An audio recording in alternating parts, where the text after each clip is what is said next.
40 units of these killer squads were formed, and they were hiding in 21 mosques and masjids. They had also gone on to hide weapons in mosques, masjids, classrooms, and also in the residences of PFI sympathizers as well. This was the very same Pfizer who had gone on to form a list of 14 assassins, out of which 7 of them were given bikes by the prime accused in this particular case, and after which they started tailing 4 prominent Hindu leaders in Dakshina Kannada district, and after which they zeroed in on Praveen Nettaru, and they started going about it in a very meticulous manner, and they also made sure that there were no CCTVs in the region as well. But on the 25th of July, Praveen Nettaru had gone on to install a CCTV, and this particular conversation was accessed by the NIA, where Praveen Nettaru is heard speaking to his friend Charan Raj, stating that he feels that somebody is going to attack him, and he feels that somebody has been tailing him for the past several days as well. And on the 26th at 8:40 p.m. he was murdered outside his poultry shop as well. And this particular hit on Nettaru came from Mustafa Pfizer himself, and he was the one who was passing the information from the state PFI leaders to the PFI leaders and block secretaries in Sulya in Dakshina Kannada, where in the murder took place in Bellare. Apart from that, now the NIA has gone on to record statements of 2 other people who were on the target of these PFI hit squads, namely Prithviraj and Prashant, who were also BJP Yuva Morcha leaders as well. And they stated that between July 24 to July 26 in 2022, these hit squads had tailed them, and they have gone on to give this particular statement to the NIA, on which the charge sheet was filed as well. And apart from that, now Rhythm, we also get to learn that these killer squads had been training for several years together, and this particular murder conspiracy was hatched at the Juma Masjid in Sulya, the Jamia Masjid in Bellare, and all the assassins gathered on the 25th of July at the KVG grounds in Sulya, where they formed a final sketch for one last time. And after that, at 8:05, they parked their vehicles right about 100 to 150 meters away from Praveen Nettaru's poultry shop and waited for him. They waited till about 8:20 p.m. to 8:25 p.m. on the 26th of July, and they attacked him at 8:40 when he downed the shutters of his shop. And all these chilling details has been revealed in the NIA charge sheet now. And more of now, the NIA charge sheet has also gained access to the PFI's propaganda, which has been taken in from the house of accused Shahid, which also mentioned that all these killers had taken oath in the name of in the name of Islam and in the name of Allah, and all of them have stated that by 2047 they will go on to establish an Islamic state by killing prominent Hindu leaders, not only in Karnataka but elsewhere as well. And they have taken this oath to make sure that they will go about this task Prajwal, for just a minute, I want to also go across to SP Ved. Prajwal, you've given us very great details, and I'm going to come back to you, get to know more what happened in the charge sheet. I just want to go across to SP Ved, former DGP of Police of Jammu and Kashmir, who's now joining us. Mr. Ved, what I want to ask you, you've seen these terror plots earlier. You've seen how terrorists work. You've been at the very helm of affairs when trying to solve such cases. Very clearly, the PFI's one motive was to create panic with the murders. The PFI is now banned, but how are we to look at such planning, plotting that was being orchestrated and done by them? See, after the revelation in Patna, if you recall, the plan of PFI of turning India into Islamic is bringing in India Islamic rule by 2047, and I think this charge sheet also is bringing out the thinking behind PFI activists, how they were operating, and all these elements of PFI, whether it is in Karnataka or in Patna or in other parts of the country, whether it's in Kerala, they are there is brain behind these operatives, because they are operating on some grand plan which has been devised by the thinkers of the PFI and the forces which are behind the PFI, supporting PFI with their funds, with their money, with their material, with their social media campaign from across, from outside the country, and in interrogating them, these cadres, and bringing out the truth from them is a hard task for the interrogators. And I think the NIA has done a good job bringing out their real intentions, what they were out to. That is why they were resorting to these murders. And this actually is to create scare in the majority community, so that the PFI cadres are not questioned whichever area they are operating on. You saw how they have created terror in various parts of Kerala, and that is the model they wanted to replicate in other parts of the country. Oh, yes, absolutely. Mr. Vaid, my next question to you. The PFI joins the ranks of LET, Jaish-e-Mohammed, Simmi, Al-Qaeda and several other groups on the banned list, and the notification came out last year banning them. We've seen how, whether you're absolutely rightly talking about the Patna case in which the charge sheet was filed in Jan only this year. We're seeing this case, we've seen the Delhi riots case and how they were a huge part. The charge sheets in Delhi, in the Delhi courts have also stated a huge part was PFI. We've seen how the government did a crackdown on them last year. I want to get a sense from you, who've been at the helm, like I said, of affairs when it comes to terrorist activities, and you've seen from close how terrorists work, the modus operandi that was applied here, Mr. Vaid. Because this time around, they had planned this for many years, and in 3 days after planning the murder, they had gone ahead, brutally killed him. This was only being done to target Hindu leaders. The central government also says the reason for banning them is because they were threatening India's national sovereignty. That was a move very well needed. I think banning PFI was by the government of India. If you see, look at their model of financing, how thousands of their people in Middle East are asked to send the money to their families, and a part of that money is actually deposited in PFI's account, and that is how they generate huge funds. And the modus operandi which you were talking of,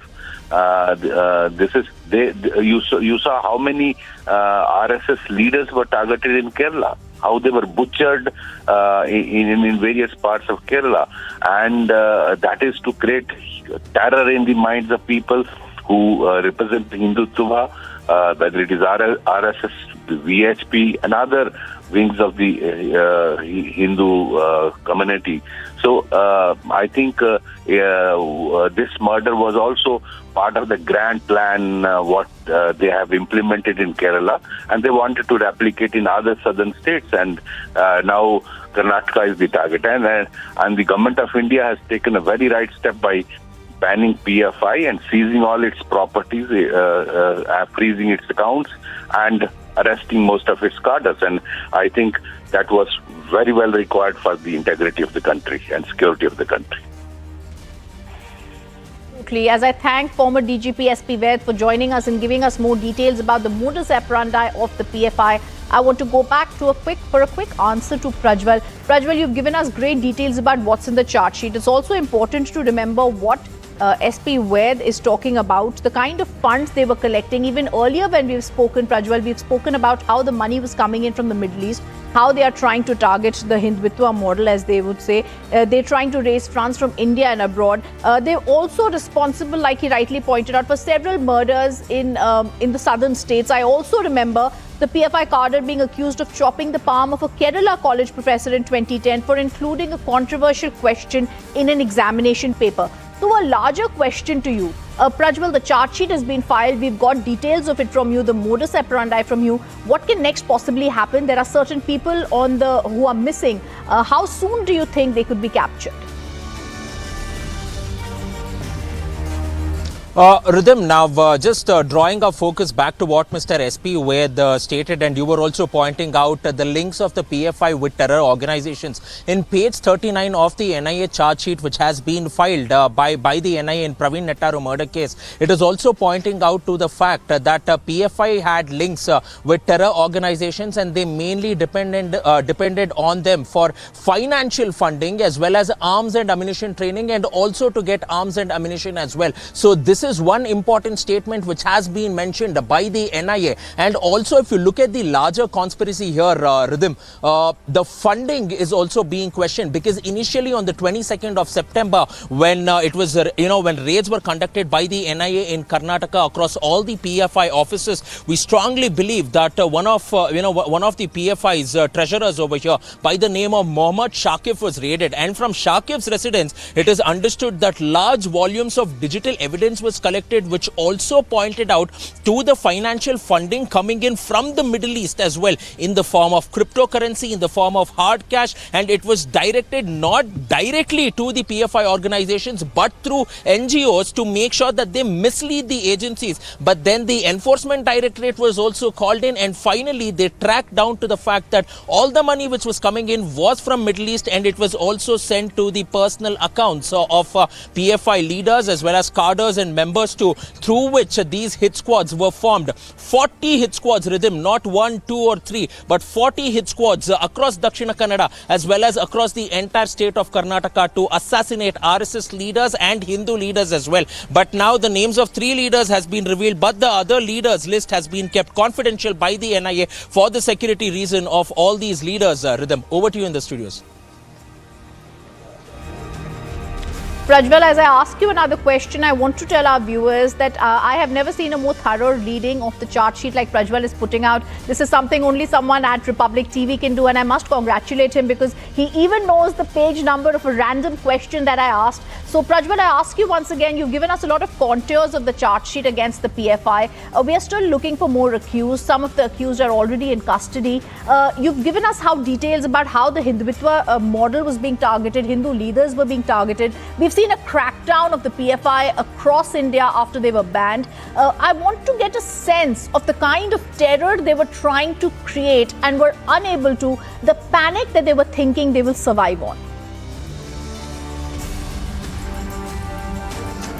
Rhythm, now mainly looking at this entire chart sheet, now I want to focus back to page number 34 where the sketch of this particular assassination was made by the accused. Now 6 of them are absconding, Rhythm, and 14 of them have already been taken into custody. 3 of them are assassins who assassinated Praveen Nettaru on the words of the prime accused in this, Mustafa Paiser, who's still at large. Then Abdur Mohammad Kodaje Sharif, he's also at large, and Masood as well. Kodaje Mohammad Sharif mainly handled with the logistics.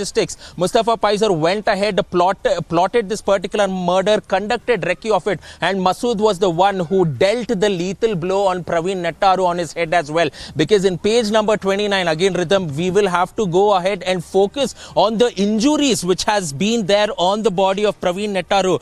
30 brutal injuries has been reported on his body, and 10 of them on his head alone. And look at the modus operandi here, Rhythm, that these service squads mainly wanted to target the head because the death will be instant, but he will also bleed right in front of full public view. And they wanted to do this in public view because they wanted to incite hatred, fear, panic amongst all the people so that they would not speak against the Islamic State, and they would also put across their prophecy too. And apart from that, there is a 8-point agenda which the NIA has mainly mentioned over here. And in this 8-point agenda, 4 of them mentions about these squads, these service squads, as to what their roles were exactly: assassinating, conspiring, conduct a recce, and also hit the targets when they are most vulnerable as well. That's right. All right, Prajwal, getting us those details. Thank you for that. We're looking forward to all the people who are a part of the PFI conspiracy and the murder being captured soon by the authorities. Thank you, Prajwal, for giving us those details.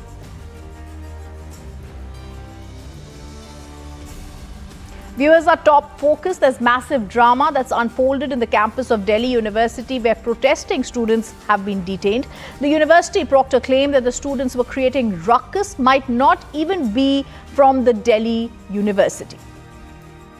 There are protests that have broken out across India, whether it's in Kolkata, Chennai, Thiruvananthapuram, Hyderabad and New Delhi.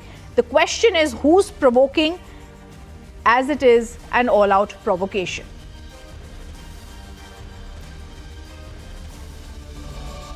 बिल्कुल झूठ बोल रहे हैं. किसी ने कोई प्रशासन से जगह नहीं मांगी और जगह मांगी भी हो तो दी नहीं जा सकती. It is a band documentary. हम कैसे परमिशन दे सकते हैं उनको यहाँ दिखाने के लिए? जब जो डॉक्यूमेंट्री बैन हो चुकी है उसे पब्लिक में कैसे दिखाने की परमिशन दे सकते हैं? और हमसे किसी ने परमिशन नहीं मांगी. और एक बात और, ये NSUI दिल्ली का नहीं थी कॉल. ये NSUI केरला के लोग थे, यहाँ के नहीं हैं. ये बहुत केरला के लोग आकर इस कैंपस को डिस्टर्ब करना चाहते हैं. We don't even know whether they are students or not. Check their I cards first. First, check whether they are genuine students of this university or not. Rashmi ma'am, anyways, move from ma'am, what are you understanding? Whether they are from Delhi I University? don't even know whether they are students or not. Please check if they have their I cards. So they are not from Delhi University? No, absolutely not. Ma'am, you yourself are saying they are from some different place. वो अलग था, ये अलग है. There was a call at 4 o'clock. There was a call at 5 o'clock also. These are some different people. We do not even know whether they are students or not. Genuine students. Just a minute. Ma'am, उनको detain कर लिया गया है. Rashmi ma'am, any word on where students have been taken, either detained or taken to what place, ma'am? वो मौजूद हैं, बात करने की कोशिश. छात्रों को हिरासत में लिया गया है. देखिए, स्टूडेंट्स को अभी हमने डिटेन किया है. आगे की कार्रवाई जो होगी हम आपको बता देंगे. उन्होंने सेक्शन 144 को उसकी उल्लंघना की है, इसलिए की है. और ये बात आपको मैं बता चुकी हूँ. Thank you. किया गया है 144 लगाने की क्या जरूरत है? जब हमें क्या है? जहाँ पे भी लॉ एंड ऑर्डर का रहता है तो ये हम बार बार को क्या खतरा है मैम? एक डॉक्यूमेंट्री दिखा देने से लॉ एंड ऑर्डर को क्या खतरा है? देखिए, जो भी है, जो चीज पब्लिक ऑर्डर को नुकसान दे सकती है या ट्रैंक्विलिटी खराब कर सकती है, पीस को अफेक्ट करती है, तो वहाँ पे हमें एक्शन लेना पड़ता है. और ये सब प्रिवेंटिव एक्शन होते हैं. ये सब प्रिवेंटिव एक्शन है. Thank you. ये लिस्ट आप ये बाद में आपको बताएंगे.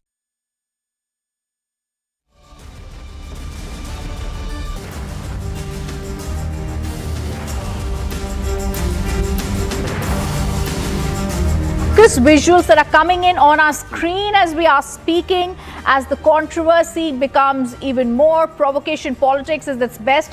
These visuals are coming in from the Delhi University. Harsha's live with us. Harsha, you've been reporting since afternoon on this. Give us more details about what's happening in the ruckus around you.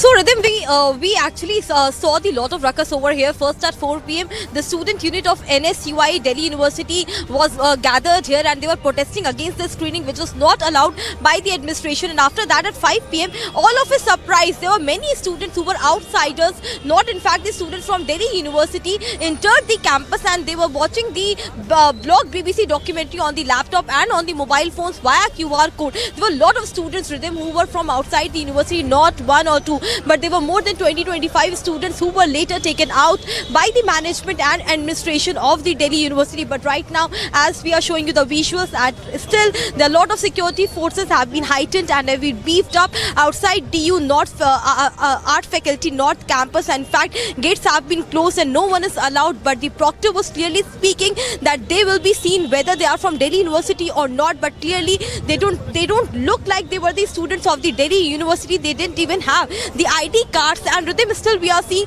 that there are a lot of students who have gathered here and everyone have their different voices. Some are saying that they were not the students of Delhi University and some are saying that they were the students of Delhi University. We will try to speak to some. We'll try to speak to one of the students if they are comfortable to speak.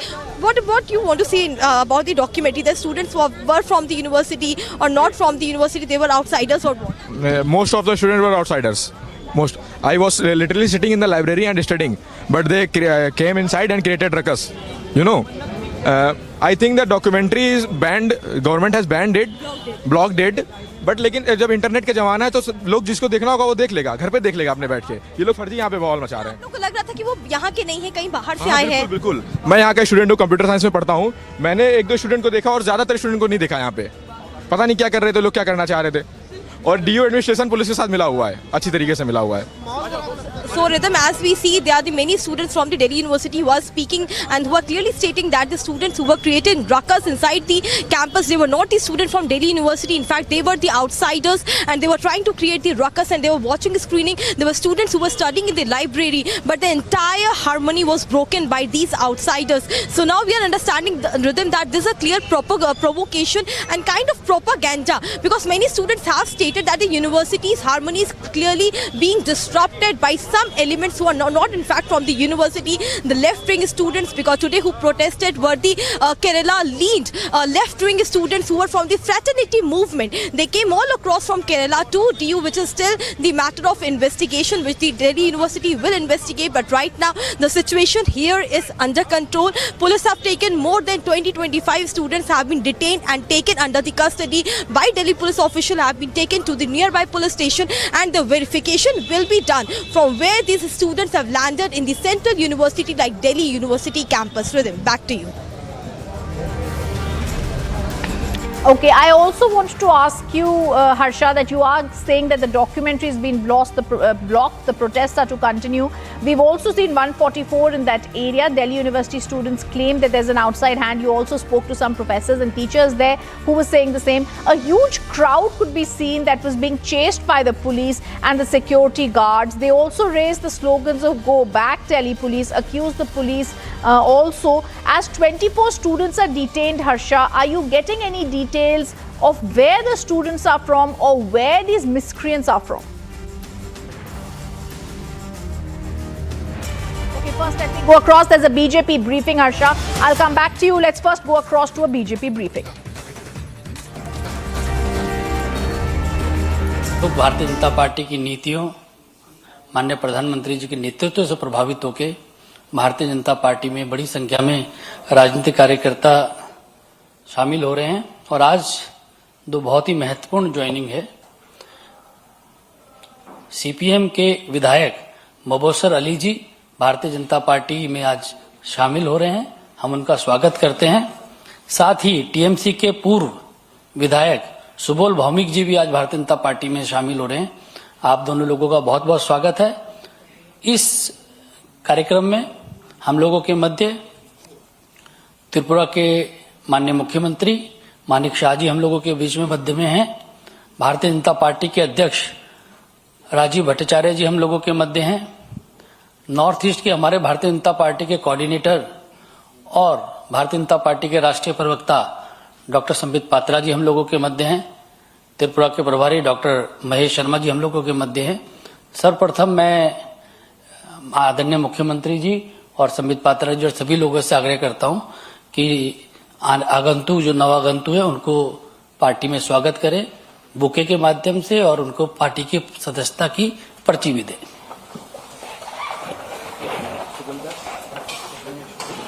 थोड़ा बीच में आ जाइए।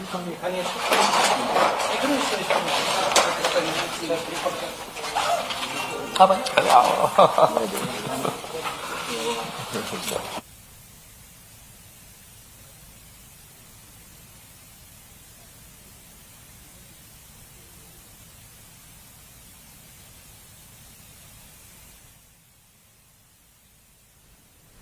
BJP's mission boost to BJP ahead of Tripura polls and they welcome leaders who've now joined the BJP. Viewers, we slip into a quick break, but on the other side, we get you more details of everything that's making headlines across the nation. Stay on with us.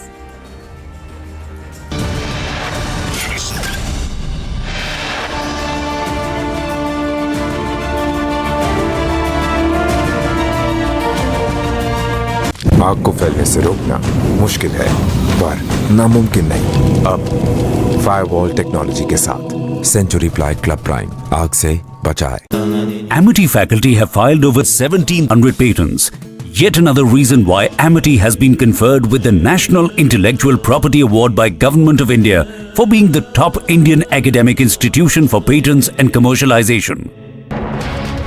To you what happened here in Narwal area. Now the security has been beefed up because last week twin blasts were reported from this place in near the transport yard and some 9 people got the injuries. But now here we are seeing that the security has been beefed up. The Naka point, the checking points have been increased, and also the people are being questioned today for their movement. Only those people who are having the valid pass can move towards the Maulana Azad Stadium where the main function is being held. Today is the day to celebrate the achievements and the rich culture of the country called India, that is celebrating the 74th year of Republic. So this is the day when the Constitution of India came into effect. We are seeing a lot of security arrangements on ground because Jammu has been quite on alert after what happened in Narwal and also in Dangri of Rajouri, where the Pakistan spots terrorism was witnessed.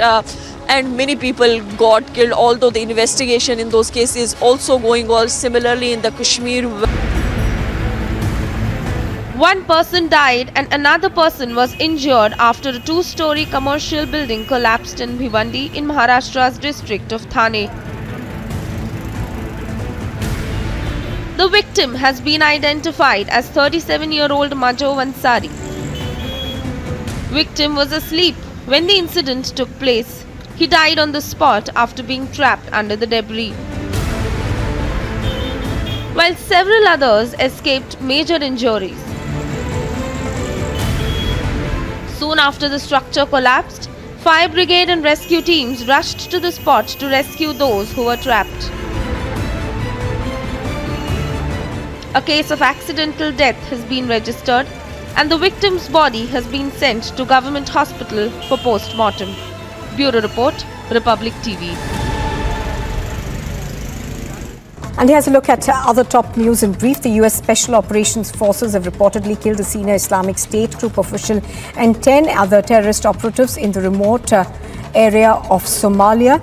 The operation was carried out Wednesday, targeted Bilal Sudani, a key financial facilitator for the global terrorist organization in a mountainous cave complex. After the Chief Minister of Bihar, now his deputy Tejasvi Yadav has faced the anger of citizens. Prashant Kishore shared a video on Twitter and wrote about the incident, saying that angry people lay down on the roads in front of his convoy because the road was not built in Raghopur for the last 34 years. Leave aside the matter of work, Tejasvi did not even consider it necessary to get down from the car and meet people.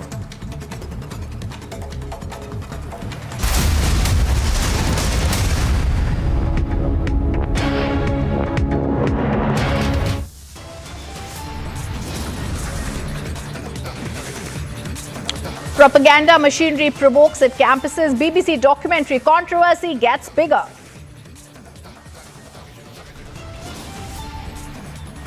After Delhi, Hyderabad and Thiruvananthapuram, now protests in Kolkata and Chennai.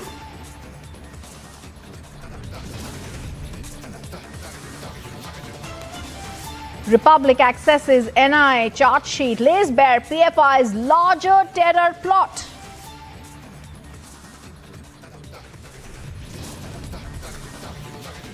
Sensational revelations in NI charge sheet. PFI kill squad plotted and executed Nettaru murder.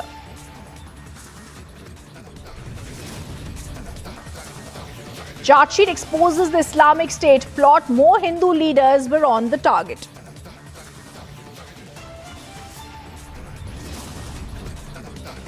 And a tough message and a notice to Pakistan. India seeks review of the Indus Water Treaty.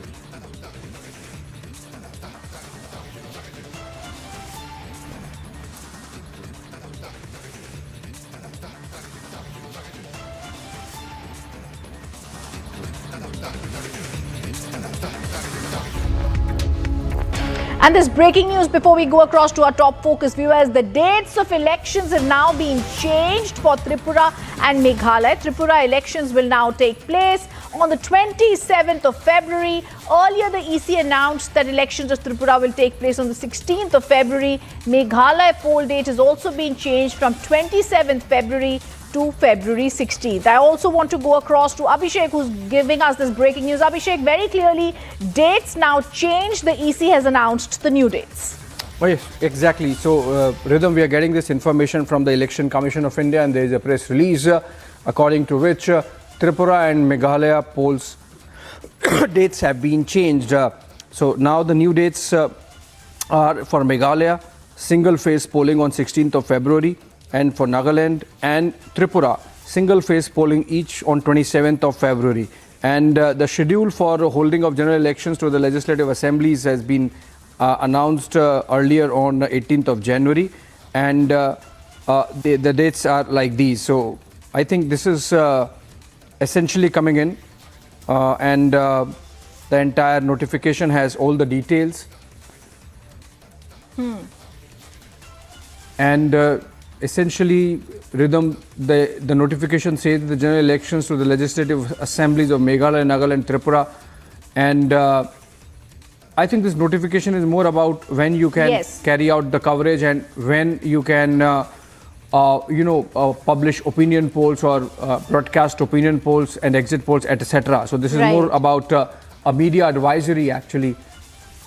That's right. All right, Abhishek, thank you for giving us those details. Viewers, we also move on to the other top focus and headlines on Republic TV. India has issued a notice to Pakistan for modification of the Indus Water Treaty of September 1960 following Islamabad's intransigence on its implementation, the government sources have now said. The notice was sent on January 25th, a stern notice by India through respective commissioners for Indus Waters. They said, the sources have said India has always been a steadfast supporter and responsible partner in implementing this in letter and spirit. I want to go across to our senior executive editor, Abhishek Kapoor, my colleague and friend, to give us more details. Abhishek, please make us understand, India wants to modify the Indus Water Treaties. What have been the kind of violations that have happened with Pakistan? Well, so what was happening was, Rhythm, that this treaty has been in existence since 1960 and worked fantastically well in the sense that it has survived 3 wars. But of late, what was happening was that Pakistan was not following due process. So, for example, they had some problem with our Kishanganga and Ratle hydropower projects, and they wanted it raised within the mechanism of the treaty, which was okay. India cooperated, but then what they did was parallelly they went to the court of arbitration through the World Bank. Now that's something which is not provided for in the treaty, and that's why and we have seen, Rhythm, that this treaty essentially favors Pakistan when it comes to sharing of waters of the Indus basin, with 3 western rivers of Indus, Chenab and Jhelum going to Pakistan, the waters going to Pakistan, and the eastern rivers of Satluj, Beas and Ravi, those waters coming to India. Of course, the runoff water all goes to Pakistan, and Pakistan is a beneficiary, being a lower riparian state. Despite that, the manner in which they were manipulating the processes available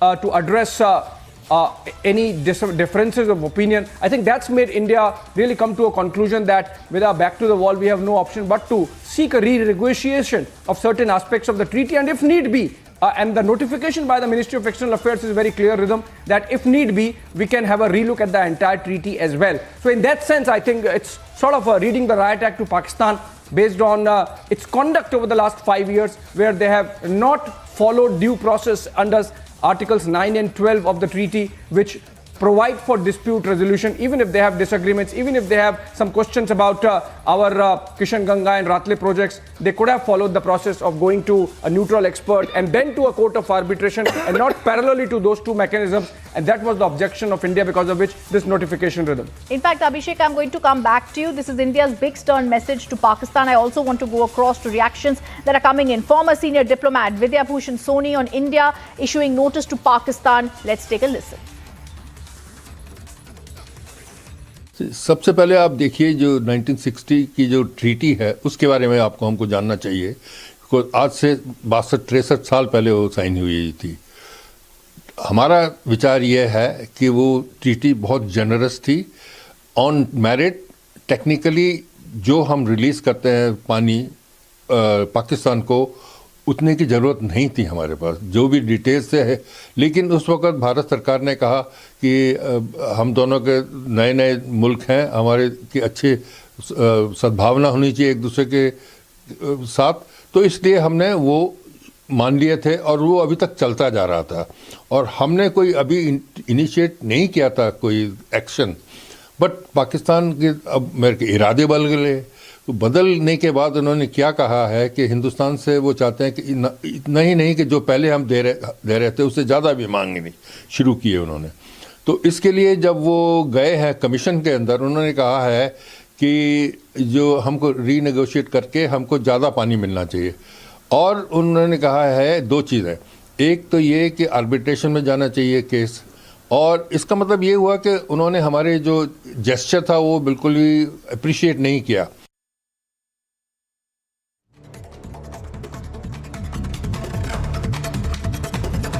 All right, that's also our top focus. India has issued a notice to Pakistan for modification of the Indus Water Treaty of September 1960. This is following Pakistan's intransigence on the implementation. The notice was sent on 25th of Jan through respective commissioners for the Indus waters. Our focus on stories from Delhi. A Delhi court allows Bollywood actor Jacqueline Fernandez, who's one of the accused in the 200 crore money extortion case involved conman Sukesh Chandrasekhar, to fly to Dubai. News from Karnataka. Karnataka Chief Minister Basavaraj Bommai appeared to have lost his cool as he snatched a microphone from the hands of a seer seated beside him during a public event in the Mahadevapura to respond to criticism. During the event, Seer Swami raised the issue of flooding and poor infrastructure in the constituency. The BJP central leadership warned former Union Minister Basangaura Patel Yatnal not to speak against former Chief Minister and Lingayat strongman B.S. Yedurappa to avoid further embarrassment in the run-up to assembly elections this year. Delhi's Rose Avenue Court granted interim bail of 14 days to Sharath Reddy, one of the co-accused in Delhi liquor scam.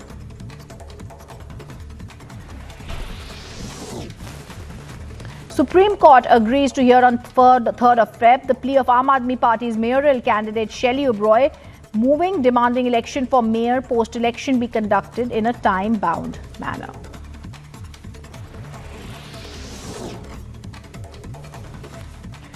Gujarat police seized a drone that was seen flying and clicking pictures without permission near the stage at an event addressed by Gujarat Chief Minister Bhupendra Patel. The police immediately detained the person operating the drone.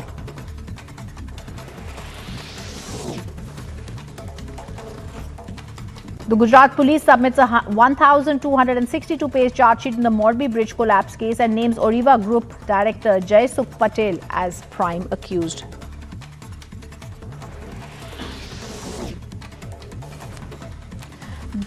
Bihar Chief Minister Nitish Kumar asked his party colleague and Parliamentary Board Chairman Upendra Kushwaha to quit the JDU. However, Kushwaha hit back with a strongly worded response saying he could not leave the party without his share in the paternal property. Tennis after losing the final in the mixed doubles event at the Australian Open in Melbourne today.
What happened here in Narwal area, now the security has been beefed up because last week twin blasts were reported from this place in near the transport yard, and some 9 people got the injuries. But now here we are seeing that the security has been beefed up, the Naka point, the checking points have been increased, and also the people are being questioned today for their movement. Only those people who are having the valid pass can move towards the Maulana Azad Stadium, where the main function is being held. Today is the day to celebrate the achievements and the rich culture of the country called India, that is celebrating the 74th year of Republic. So this is the day when the Constitution of India came into effect. We are seeing a lot of security arrangements on ground because Jammu has been quite on alert after what happened in Narwal and also in Dangri of Rajouri, where the Pakistan spots terrorism was witnessed. And many people got killed, although the investigation in those cases is also going on. Similarly, in the Kashmir. And here's a look at other top news in brief. The U.S. Special Operations Forces have reportedly killed a senior Islamic State group official and 10 other terrorist operatives in the remote area of Somalia. The operation was carried out Wednesday, targeted Bilal Sudani, a key financial facilitator for the global terrorist organization in a mountainous cave complex.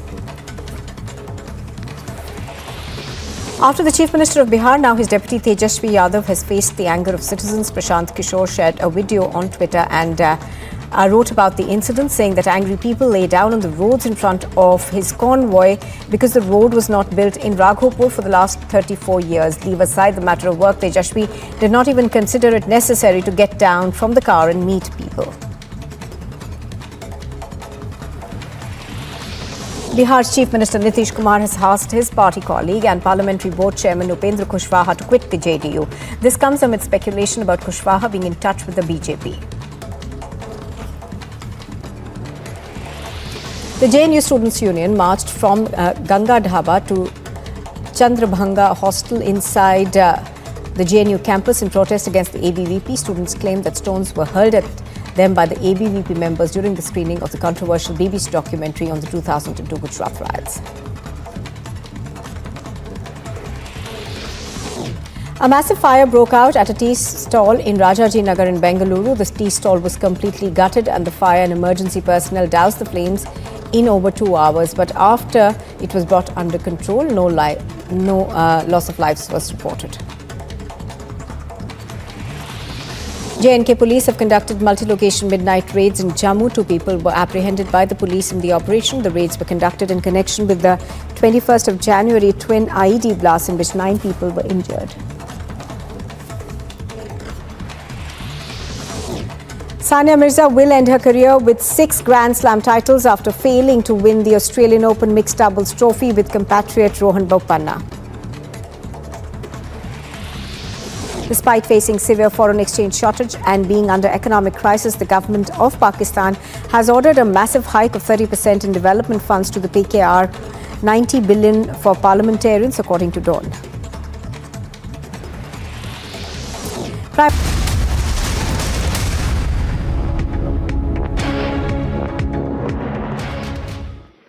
कुछ लोग होते हैं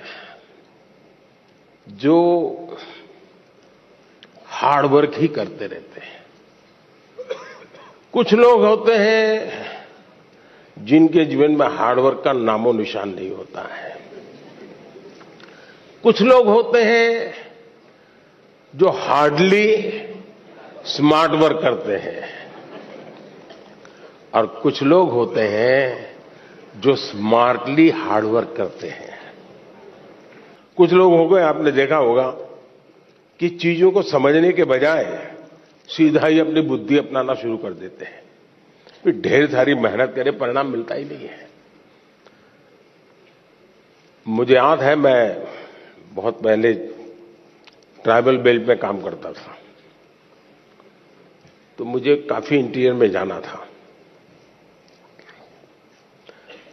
तो किसी ने हमें उस जमाने की जो पुरानी जीप होती थी, उसने व्यवस्था की कि आप उसको लेके जाइए। अब सुबह हम कोई 5:30 बजे निकलने वाले थे, लेकिन हमारी जीप चली नहीं रही थी। हम अब ढेर सारी कोशिशें की, धक्के मारे, ये किया, दुनिया भर का हार्ड वर्क किया, लेकिन हमारी जीप नहीं चली। 7, साढ़े 7 बज गए तो एक मैकेनिक को बुलाया। अब मैकेनिक ने मुश्किल से 2 मिनट लगाया होगा और 2 मिनट में उसने ठीक कर दिया। और फिर वो कहे साहब 200 रुपये देने पड़ेंगे। मैंने कहा यार 2 मिनट का 200 रुपया? बोले साहब ये 2 मिनट का 200 रुपया नहीं है, ये 50 साल के अनुभव का 200 रुपया है। Coming up after a short break, propaganda machinery provokes at campuses. BBC documentary controversy gets bigger.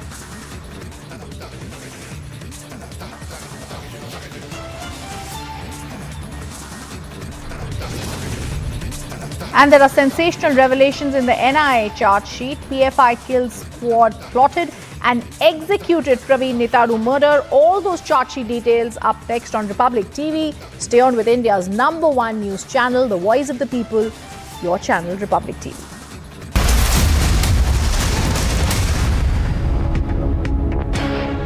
आग को फैलने से रोकना मुश्किल है, पर नामुमकिन नहीं। अब फायरवॉल टेक्नोलॉजी के साथ सेंचुरी प्लाई क्लब प्राइम आग से बचाए। Amity faculty have filed over 1700 patents.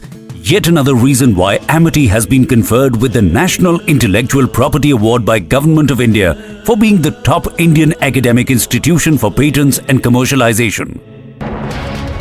To what happened here in Narwal area, now the security has been beefed up because last week twin blasts were reported from this place near the transport yard and some 9 people got the injuries. But now here we are seeing that the security has been beefed up, the Naka point, the checking points have been increased, and also the people are being questioned today for their movement. Only those people who are having the valid pass can move towards the Maulana Azad Stadium where the main function is being held. Today is the day to celebrate the achievements and the rich culture of the country called India, that is celebrating the 74th year of Republic. So this is the day when the Constitution of India came into effect. We are seeing a lot of security arrangements on ground because Jammu has been quite on alert after what happened in Narwal and also in Dangri of Rajouri, where the Pakistan spots terrorism was witnessed. And many people got killed, although the investigation in those cases is also going on. Similarly in the Kashmir, 1 person died and another person was injured after a 2-story commercial building collapsed in Bhiwandi in Maharashtra's district of Thane. The victim has been identified as 37-year-old Majo Ansari. Victim was asleep when the incident took place. He died on the spot after being trapped under the debris, while several others escaped major injuries. Soon after the structure collapsed, fire brigade and rescue teams rushed to the spot to rescue those who were trapped. A case of accidental death has been registered and the victim's body has been sent to government hospital for post-mortem. Bureau Report, Republic TV. And here's a look at other top news in brief. The US Special Operations Forces have reportedly killed a senior Islamic State group official and 10 other terrorist operatives in the remote area of Somalia. The operation was carried out Wednesday, targeted Bilal Sudani, a key financial facilitator for the global terrorist organization in a mountainous cave complex.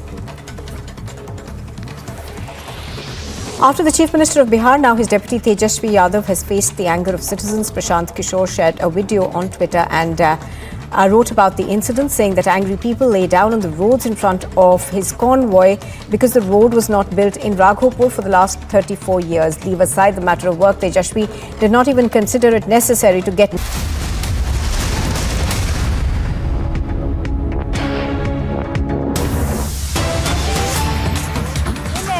state attacked an online food delivery agent.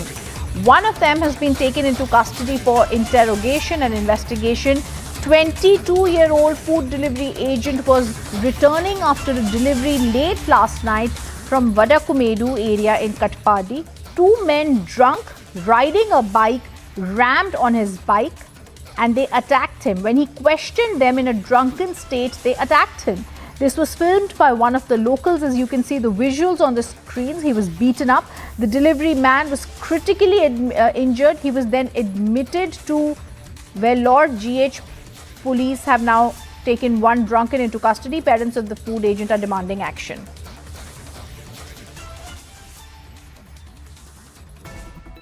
कहना चाहता हूं कि 2 फरवरी का कार्यक्रम तो होगा ही, वो किसी के रोकने से नहीं रुकेगा, क्योंकि हम पार्टी में हैं तो पार्टी में हैं, लेकिन सामाजिक एक्टिविटी के बिना पार्टी को भी ताकत देना संभव नहीं है।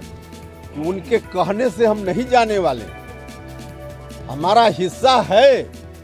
हमने एक ट्वीट करके, हम नहीं थे बिहार में उस दिन, हम झारखंड में थे, हमने कहा है कि यह हम नहीं होने देंगे। इस तरह से होने लगे तो हर बड़ा भाई छोटा भाई को कहेगा कि चल जाओ, चला जाएगा और सब बाप दादा की संपत्ति हड़प लेगा। तो संपत्ति हड़पने हम नहीं देंगे, हम हैं मुस्तैदी से, हम रहेंगे। उनके कहने से हम नहीं जाने वाले, नहीं जाने वाले। और ये नहीं जाने के पीछे एक और कारण है कि हमको दर्द है इस पार्टी से। इस पार्टी को बचाने की अंतिम लड़ाई उपेंद्र कुशवाहा लड़ेगा, अंतिम लड़ाई लड़ेगा। It's all out provocation politics.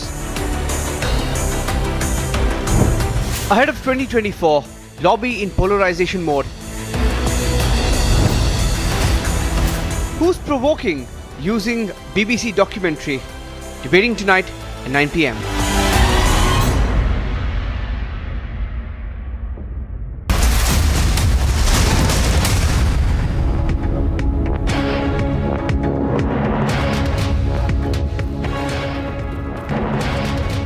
What happened here in Narwal area, now the security has been beefed up because last week twin blasts were reported from this place in near the transport yard and some 9 people got the injuries. But now here we are seeing that the security has been beefed up, the Naka point, the checking points have been increased, and also the people are being questioned today for their movement. Only those people who are having the valid pass can move towards the Maulana Azad Stadium where the main function is being held. Today is the day to celebrate the achievements and the rich culture of the country called India, that is celebrating the 74th year of Republic. So this is the day when the Constitution of India came into effect. We are seeing a lot of security arrangements on ground because Jammu has been quite on alert after what happened in Narwal and also in Dangri of Rajouri, where the Pakistan spots terrorism was witnessed and many people got killed, although the investigation in those cases also going on. Similarly in the Kashmir,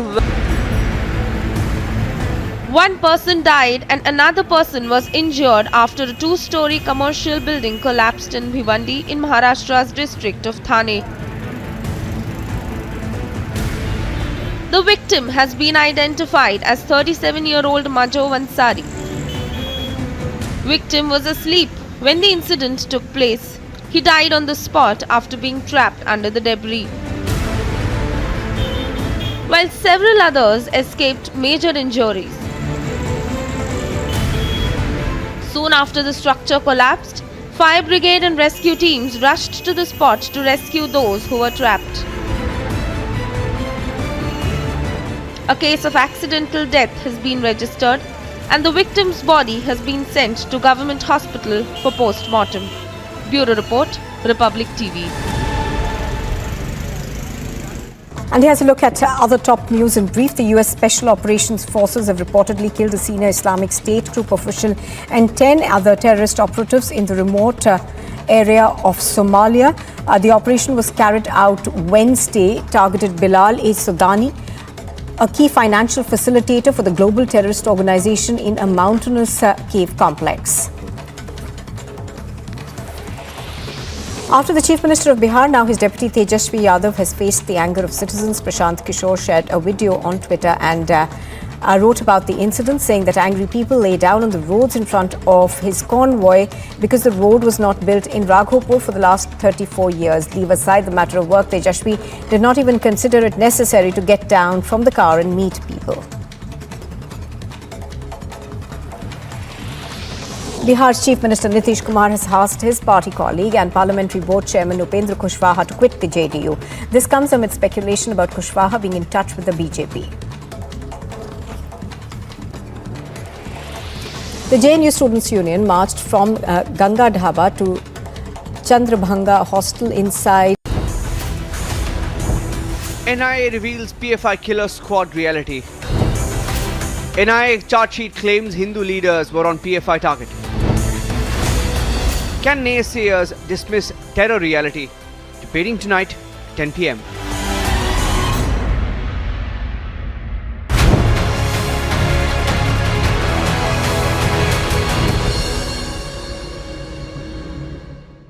Propaganda machinery provokes at campuses. BBC documentary controversy gets bigger. After Delhi, Hyderabad and Thiruvananthapuram, now protests in Kolkata and Chennai as well.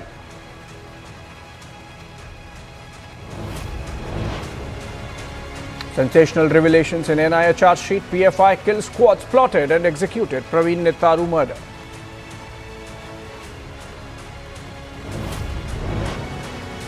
Charge sheet exposes the Islamic State plot. More Hindu leaders were on target.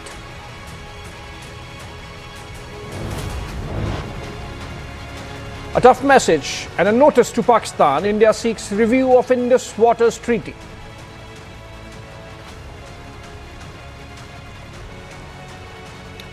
Well, good evening, friends. Welcome this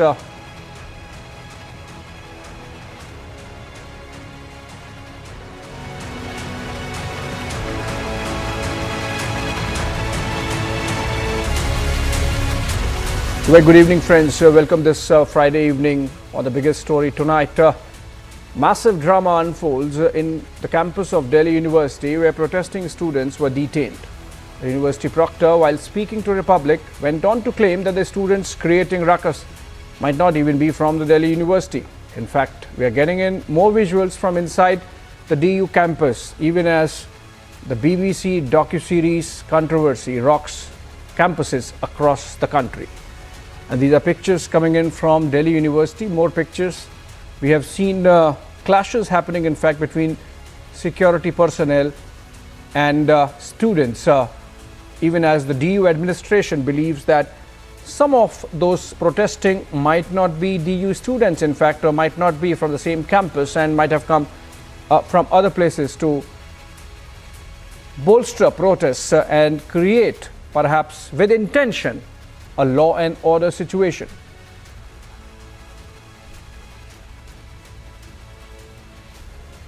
All right, let's listen into some of those voices from the DU administration as to how they are seeing this controversy panning out. We have reporters on the ground, Harsha there, and she spoke to one of the proctors of the Delhi University. Let's listen it. We don't even know whether they are students or not. Check their I cards first. First, check whether they are genuine students of this university or not. Ma'am, anyways, what are you understanding? Whether they are from Delhi University? I don't even know whether they are students or not. Please check if they have their I cards. So they are not from Delhi University? No, absolutely not. Ma'am, you yourself are saying they are from some different place. वो अलग था, ये अलग है. There was a call at 4 o'clock. There was a call at 5 o'clock also. These are some different people. We do not even know whether they are students or not. Genuine students. Just a minute. Ma'am, उनको detain कर लिया गया है. Rashmi ma'am, any word on where students have been taken, either detained or taken to what place, ma'am? वो मौजूद हैं, बात करने की कोशिश करें। क्या छात्रों को हिरासत में लिया गया है? देखिए, स्टूडेंट्स को अभी हमने डिटेन किया है। आगे की कार्रवाई जो होगी हम आपको बता देंगे। उन्होंने सेक्शन 144 को उसकी उल्लंघना की है, इसलिए की है। और ये बात आपको मैं बता चुकी हूँ। Thank you. किया गया है 144 लगाने की क्या जरूरत है? जब हमें क्या है? जहाँ पे भी लॉ एंड ऑर्डर का रहता है तो ये हम बार बार कर रहे हैं। क्या खतरा है मैम? एक डॉक्यूमेंट्री दिखा देने से लॉ एंड ऑर्डर को क्या खतरा है? देखिए, जो भी है, जो चीज पब्लिक ऑर्डर को नुकसान दे सकती है या ट्रैंक्विलिटी खराब कर सकती है, पीस को अफेक्ट करती है, तो वहाँ पे हमें एक्शन लेना पड़ता है। और ये सब प्रिवेंटिव एक्शन होते हैं। ये सब प्रिवेंटिव एक्शन है। Thank you. ये लिस्ट आप, ये बाद में आपको बताएंगे।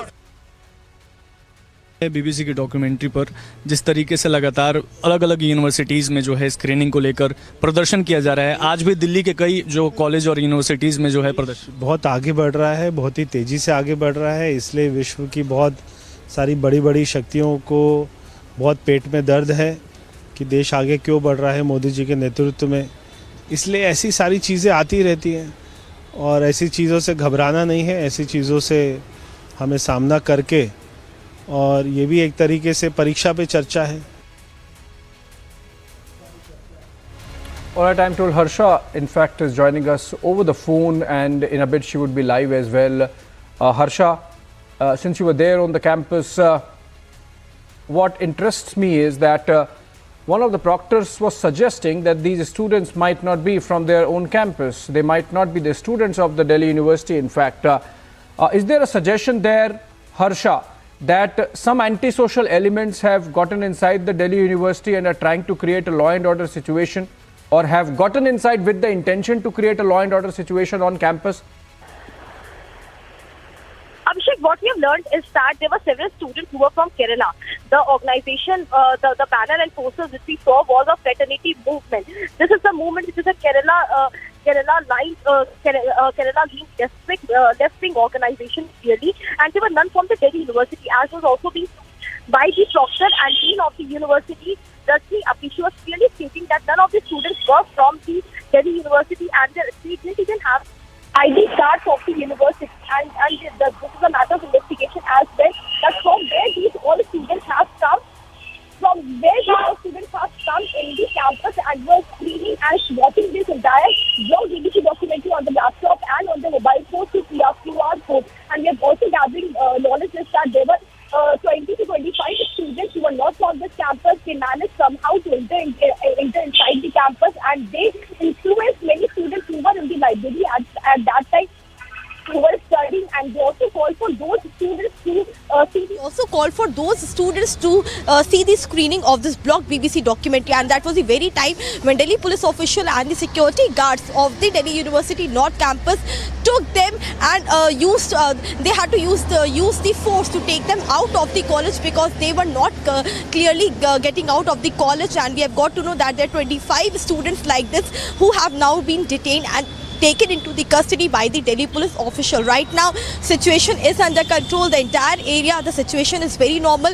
But now, what is being learned is that this was a propaganda. The provocation was, in fact, planned a day or two before by these Kerala students.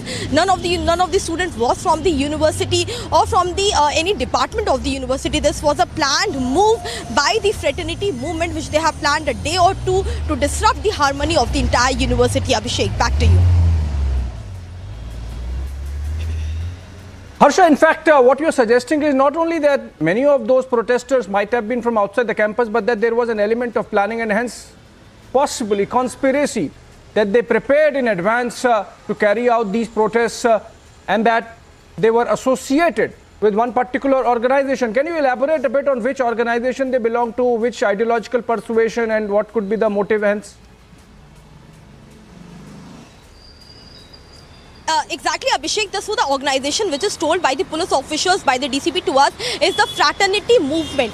This movement basically operates this organization basically operates more in the Kerala and not much in the Delhi. These all are organizations, their students, the organization members are much in the Kerala, and they are left aligned. Their ideology is clearly in sync with the PFI and with the SDFI. What we are learning is that those organization students were from Kerala. They were here in the campus in the Delhi University, and what we are still learning is that now the proctor and the dean of the university along with Delhi police officials is at the police station, which is the Delhi University police station campus, and now the entire identity card of these students is being checked, that from where did they manage to enter into the campus. This is a matter of negligence also on the part of Delhi University, which is also being looked by the Delhi police official. And we are also learning that in the case of JNU and Jamia, we saw that the students took the permission, that the students sent out the letter for permission with the proctor or the dean. But in this entire case, whether it was the NSUI or whether it was the Bhim Army Students Union or whether it was the fraternity movement, none of them sent a letter for permission to the proctor or dean to screen this blog documentary. They themselves circulated the poster in the campus that they are going to screen the documentary at 5 o'clock, creating the ruckus in the university, disrupting the harmony of the university, and because of them there were many students in the library which were manhandled also later on because they were in that same group where they were trying to screen the documentary. Abhishek, back to you.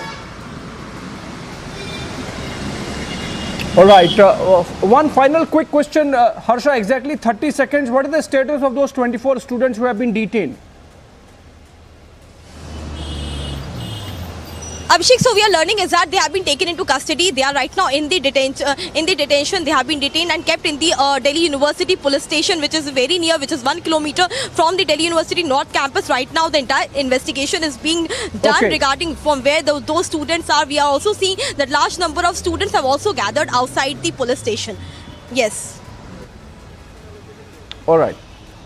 Thank you so much, Harsha, there reporting from the Delhi University campus, giving us details of the protests that have broken out, not just in Delhi, of course, but in other places as well. Okay, Harsha, if you are still there, there is a follow-up question. And the follow-up question is, you said that there are many students outside the Delhi University police station now. I believe they are there because many of their supporters, many of their friends, many of those protesters connected with them are there in police custody.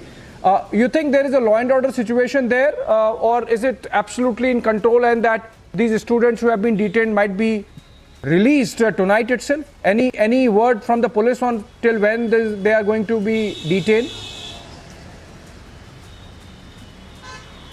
Abhishek, till now they will be into custody also because they have broken the law. They have taken the law into their hands because they have broken the section 144 which was imposed in the entire area of Delhi University, and because of them they were taken into custody and they were detained. And not only this, they in fact didn't inform the university. Therefore, the section for the unlawful activity which is being practiced by these students will also be implied on these students. So we are expecting that few charges could be taken by police, but right now police investigation that how much involvement and of what students' involvement is right now in this entire matter. So we are understanding that the law has been broken and section 144 was broken and the law and order was taken in the hands of these students. Therefore, they have been taken into the custody, Abhishek.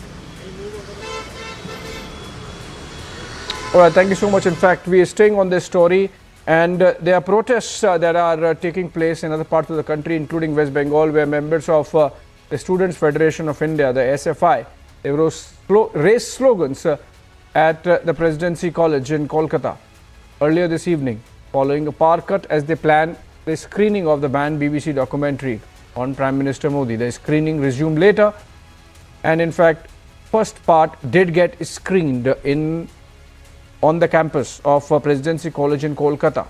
Despite that, we have seen some protests because for a while there was a power cut because there is a Trinamool government in Bengal. It's unlikely that the power cut happened because the government did not want the screening to happen. It's more likely that it was a regular power cut, but even that brought out students protesting. In the pictures, we are seeing those SFI protests taking place at the Kolkata campus. And subsequent to these protests, we are told that the screening of the documentary went ahead and in fact was completed. We'll try and connect with our team in the Republic Bangla newsroom, and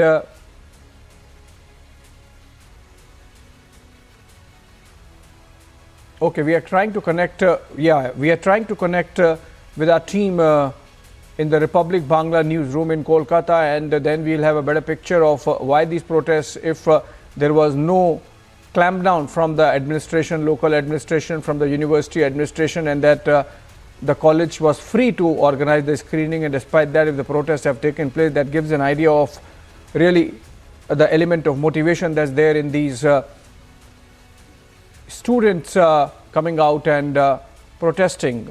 Remember, there is no ban on screening of the movie as such, except for that it should not be seen online and on certain platforms because the whole idea was that that kind of viewing and mass forwards can lead to the documentary, given the motivated and slanted manner in which it has been produced, could lead to a law and order situation. We have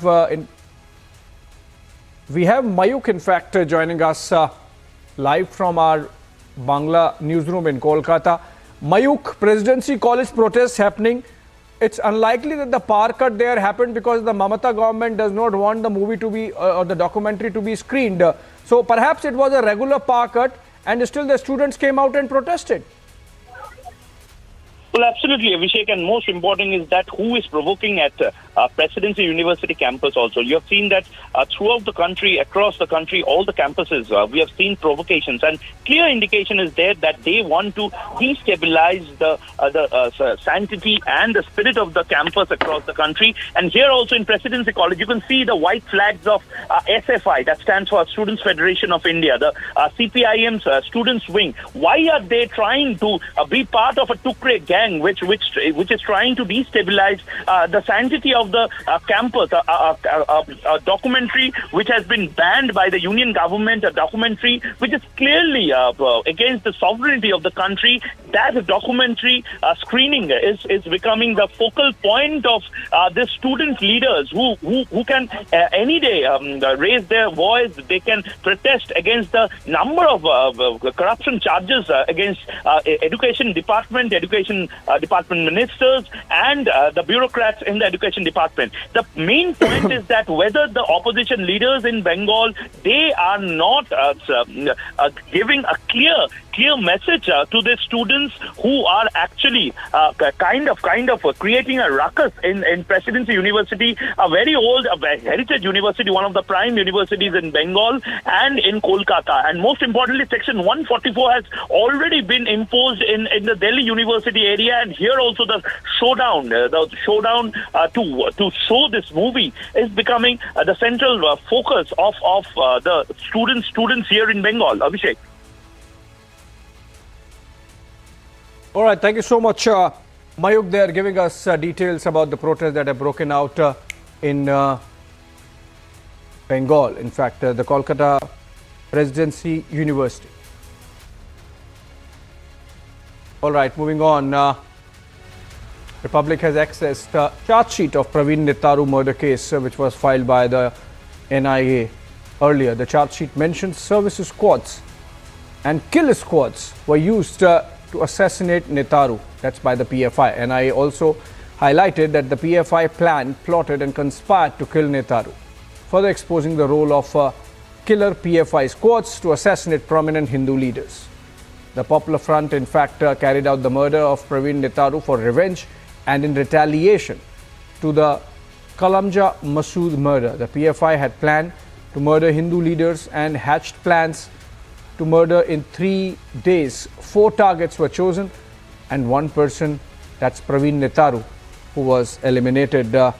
And they were in fact perhaps going on to execute 3 more murders before the conspiracy really unraveled. And amid the clampdown, most of the accused have been arrested. Let's go to Prajwal. He's reporting from the ground in Bengaluru on the Praveen Nettaru murder case. Prajwal, coming to you, quite comprehensive information coming out in the NIA charge sheet on the Praveen Nettaru murder case, which suggests that the PFI really conspired like a terror organization, plotted in detail, not just the murder of Nettaru, but of 3 other leaders. So the intention was to create terror, mayhem and fear in the minds of the people of the country, of the state first, and further their agenda. What more details can you share, Prajwal, from the charge sheet that has been filed and you have accessed? Absolutely, Abhishek. As you were clearly pointing out, their main agenda was to go on create panic, fear and mayhem in the hearts of the people in Dakshina Kannada as well as across Karnataka.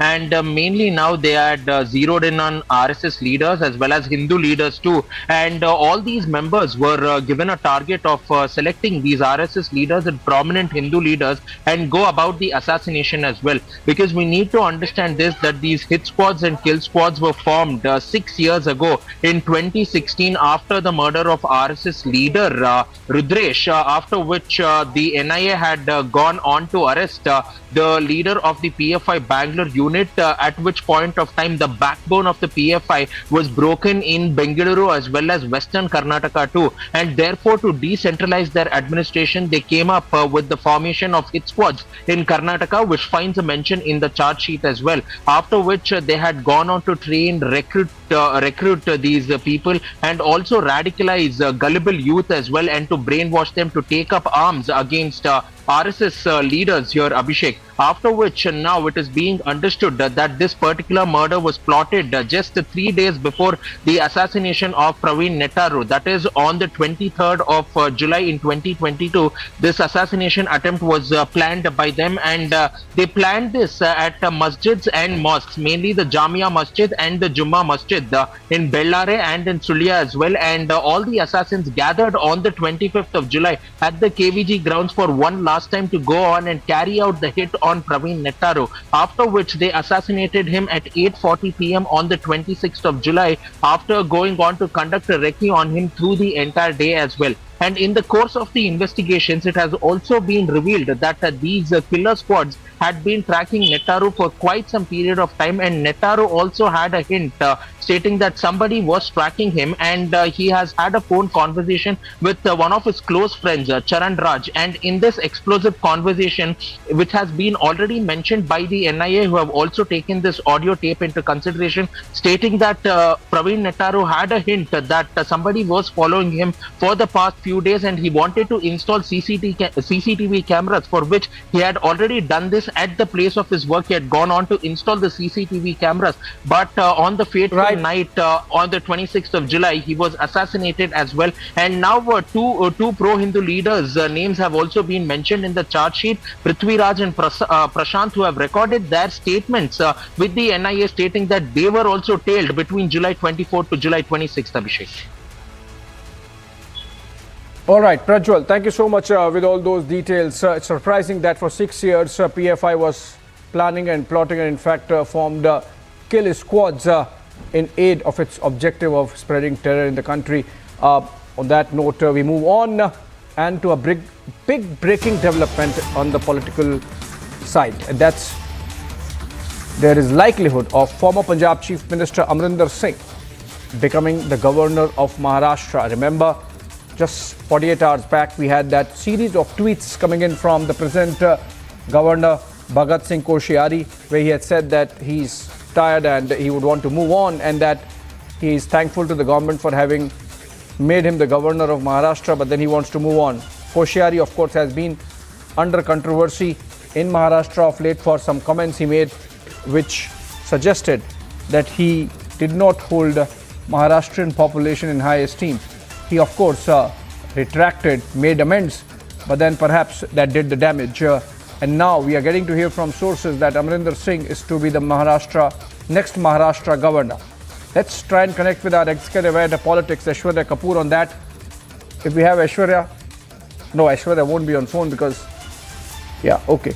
So this is a very important development coming in. Amrinder Singh, Captain Amrinder Singh, the former Punjab Chief Minister and the former veteran Congress leader who quit the Congress party just ahead of last year's Punjab elections, and in fact was effectively sidelined by the party and later joined the BJP.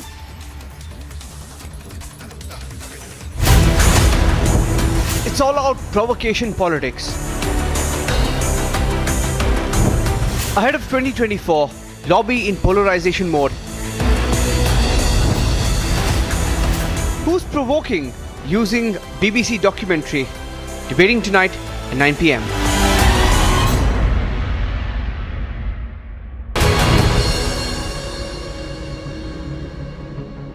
आग को फैलने से रोकना मुश्किल है, पर नामुमकिन नहीं। अब फायरवॉल टेक्नोलॉजी के साथ सेंचुरी प्लाई क्लब प्राइम आग से बचाए। What happened here in Narwal area, now the security has been beefed up because last week twin blasts were reported from this place in near the transport yard, and some 9 people got the injuries. But now here we are seeing that the security has been beefed up, the Naka point, the checking points have been increased, and also the people are being questioned today for their movement. Only those people who are having the valid pass can move towards the Maulana Azad Stadium, where the main function is being held. Today is the day to celebrate the achievements and the rich culture of the country called India, that is celebrating the 74th year of Republic. So this is the day when the Constitution of India came into effect. We are seeing a lot of security arrangements on ground because Jammu has been quite on alert after what happened in Narwal and also in Dangri of Rajouri, where the Pakistan spots terrorism was witnessed. And many people got killed, although the investigation in those cases also going on. Similarly in the Kashmir, one person died and another person was injured after a 2-story commercial building collapsed in Bhiwandi in Maharashtra's district of Thane. The victim has been identified as 37-year-old Majo Ansari. Victim was asleep when the incident took place. He died on the spot after being trapped under the debris, while several others escaped major injuries. Soon after the structure collapsed, fire brigade and rescue teams rushed to the spot to rescue those who were trapped. A case of accidental death has been registered and the victim's body has been sent to government hospital for post-mortem. Bureau Report, Republic TV. And here's a look at other top news in brief. The U.S. Special Operations Forces have reportedly killed a senior Islamic State group official and 10 other terrorist operatives in the remote area of Somalia. The operation was carried out Wednesday, targeted Bilal Sudani, a key financial facilitator for the global terrorist organization, in a mountainous cave complex. After the Chief Minister of Bihar, now his deputy Tejasvi Yadav has faced the anger of citizens. Prashant Kishore shared a video on Twitter and wrote about the incident, saying that angry people lay down on the roads in front of his convoy because the road was not built in Raghopur for the last 34 years. Leave aside the matter of work, Tejasvi did not even consider it necessary to get down from the car and meet people. Bihar's Chief Minister Nitish Kumar has asked his party colleague and Parliamentary Board Chairman Upendra Kushwaha to quit the JDU. This comes amid speculation about Kushwaha being in touch with the BJP. The JNU Students' Union marched from Ganga Dhaba to Chandrabhanga Hostel inside the JNU campus in protest against the ABVP. Students claimed that stones were hurled at them by the ABVP members during the screening of the controversial BBC documentary on the 2002 Gujarat riots. A massive fire broke out at a tea stall in Rajaji Nagar in Bengaluru. The tea stall was completely gutted and the fire and emergency personnel doused the flames in over 2 hours. But after it was brought under control, no loss.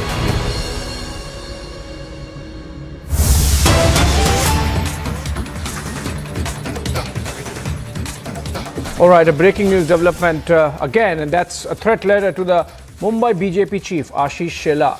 His team went to police station to register a case, in fact, and this has happened a couple of hours back. Let's try and connect with Alicia, if we can, over the phone. There is a death threat to Ashish Shela, the Mumbai BJP chief, and he has been threatened that he would be chopped into pieces. There is indecent language also in the threat letter, which has been delivered to him. In fact, this is information coming in from Sandeep, our correspondent. So let me go to Sandeep. He's on phone. Sandeep, a complaint has been filed with the police. Do we have, I believe, with the Bandra police station, do we have some information coming in from the police sources as to who could be behind this threat letter? Who's playing this with the Mumbai BJP chief?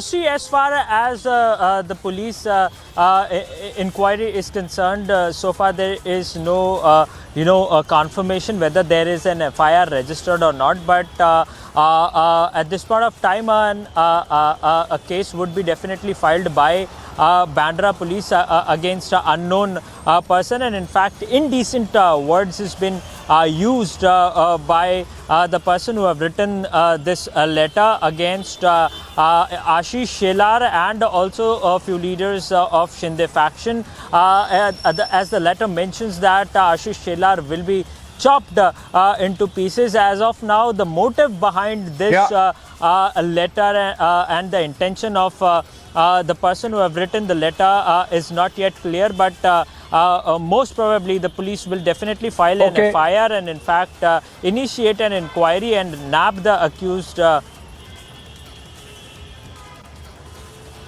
Obviously, they must be carrying out their preliminary inquiry before they file a complaint and in fact zero down, file an FIR and zero down on the culprits. On that note, thank you so much, Sandeep, for joining us. We take a short break.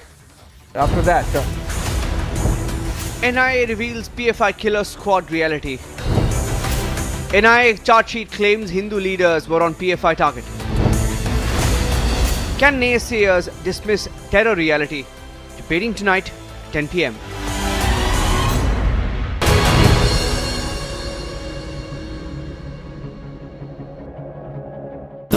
Amity faculty have filed over 1,700 patents. Yet another reason why Amity has been conferred with the National Intellectual Property Award by Government of India for being the top Indian academic institution for patents and commercialization.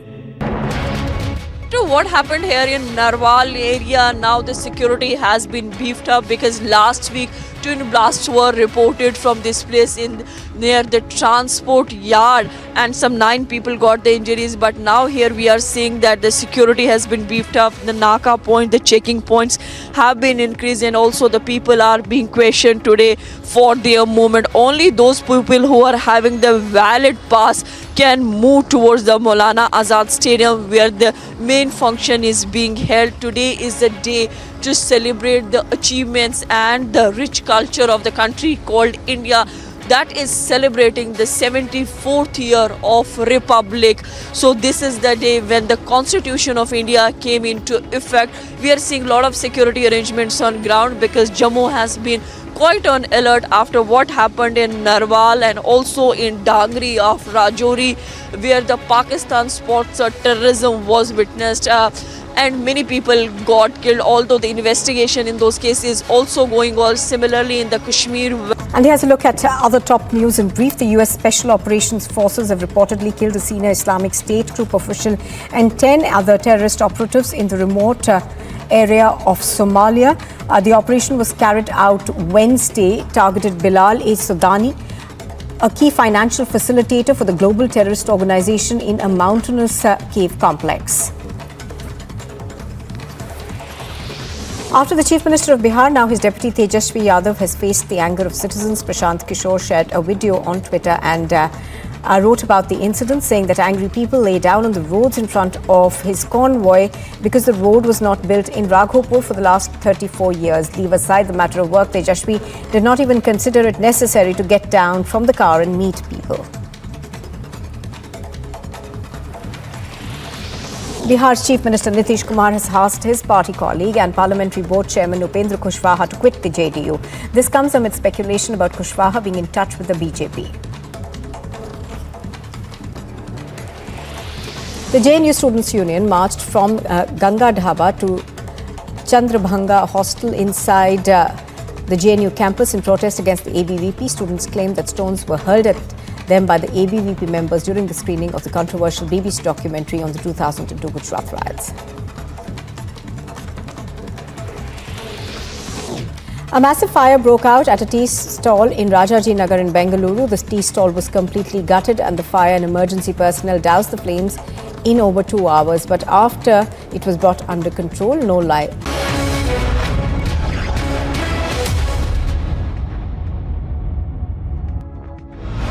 Viewers, it's time for Superfast 50. I'm Shivangi Shukla. Let's get started. PM Modi chaired the key meeting of the Central Election Committee of the BJP this afternoon. Meanwhile, left leaders joined BJP post the meeting. In fact, Mubashir Ali, MLA from CPIM, and Subal Bomik, former TMC MLA, joined the BJP.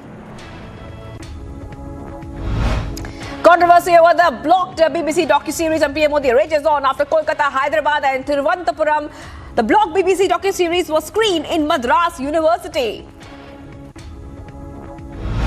JNU students marched from the Ganga Dhaba to Chandrabhaga hostel inside the JNU campus in protest against the ABVP. Students claimed that the stones were hurled at them by ABVP members during the screening of the controversial BBC documentary. Delhi University students took to the streets in the national capital as Section 144 was imposed outside Delhi University's Faculty of Arts ahead of BBC docu-screening. Major ruckus broke out as the students raised slogans. Heavy police forces were deployed outside Delhi University's art faculty. Meanwhile, students and members of NSUI protesting outside the Faculty of Arts were detained by the police. Speaking to Republic Media Network, DCP of North Delhi, Rashmi Sharma said students have been detained and Section 144 has been imposed to the university campus. Students were trying to hamper the tranquility of the area, hence taking preventive action was taken. Karnataka Chief Minister Bommai appeared to have lost his cool as he snatched a microphone from the hands of a seer seated beside him during a public event in Bengaluru to respond to criticism. During the event, the seer raised the issue of flooding and poor infrastructure in the constituency.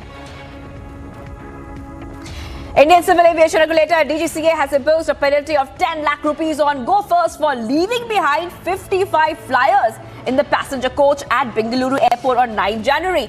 Regulator had also issued a show-cause notice earlier. India has issued a notice to Pakistan for modification of the Indus Water Treaty of September 1916, follow the Islamabad's intransigence on its implementation. The government sources claim that the notice was sent on Jan 25th through respective commissioners for Indus Waters. CGPC to challenge parole of Sirsa Dera Chief Gurmeet Ram Rahim. CGPS Chief Harjinder Singh Dhami said that the Ram Rahim was granted parole for the 5th time since last year, hence his parole will be challenged in the High Court. After Bihar CM now's deputy Tejasvi Yadav faced anger of the citizens in a video shared by Prashant Kishore. Angry people were seen laying down on the roads in front of his convoy. Republic has access charge sheet of Praveen Nettaru murder case. The charge sheet mentions that service squads, kill squads were used to assassinate Nettaru. After border Congress leader Vijay Singh now, Rashid Alvi has questioned government and army over Balakot surgical strike. Rashid Alvi demanded evidence of the airstrikes. सबूत इस बात का नहीं चाहिए। Surgical strike पे अपनी फौज पे हमें विश्वास है। हमारी फौज हमारा गरूर है, हमारा यकीन है। लेकिन बीजेपी की ये सरकार, भारत सरकार नाकाबिले यकीन है, ये मगरूर है, इस पे भरोसा नहीं किया जा सकता। A day after BRS MLC Kaushik Reddy used foul language against the Telangana governors, Soundarajan, BJP leader filed a complaint against the BRS MLC for using such abusive and foul language against the governor. A Delhi court allowed Bollywood actress Jacqueline Fernandez, who is one of the accused in the 200 crore money extortion case involving conman Suke Chandrasekhar, to fly to Dubai. The BJP central leadership has warned former Union Minister Basantgowda Patel Yatna not to speak against former Chief Minister and Lingayat strongman B.S. Yediyurappa to avoid further embarrassment in the run-up to the assembly elections this year. The Gujarat police submitted a 1,262-page charge sheet in the Morbi Bridge collapse case and named Oreva Group director Jay Sukh Patel as prime accused. Gujarat police seized a drone that was seen flying and clicking pictures without permission near the stage at an event addressed by Gujarat Chief Minister Bhupendra Patel. The police immediately detained the person operating the drone. The inaugural edition of the bilateral air exercise Veer Guardian 2023 between the Indian Air Force and the Japan Air Self-Defense Force has concluded in Japan. Tamil Nadu Minister for Municipal Administration Nettaru was seen hitting and pushing his own party cadres on stage when he was regulating the crowd at a DMK party event in Tamil Nadu. Prime Minister Modi today interacted with students, parents and teachers during his annual Pariksha Pe Charcha. Sources claim that about 39 lakh students witnessed Pariksha Pe Charcha this year. Taking from students at the Pariksha Pe Charcha on how to handle exam pressure, Prime Minister Modi appealed to all the parents to not give undue pressure to the students.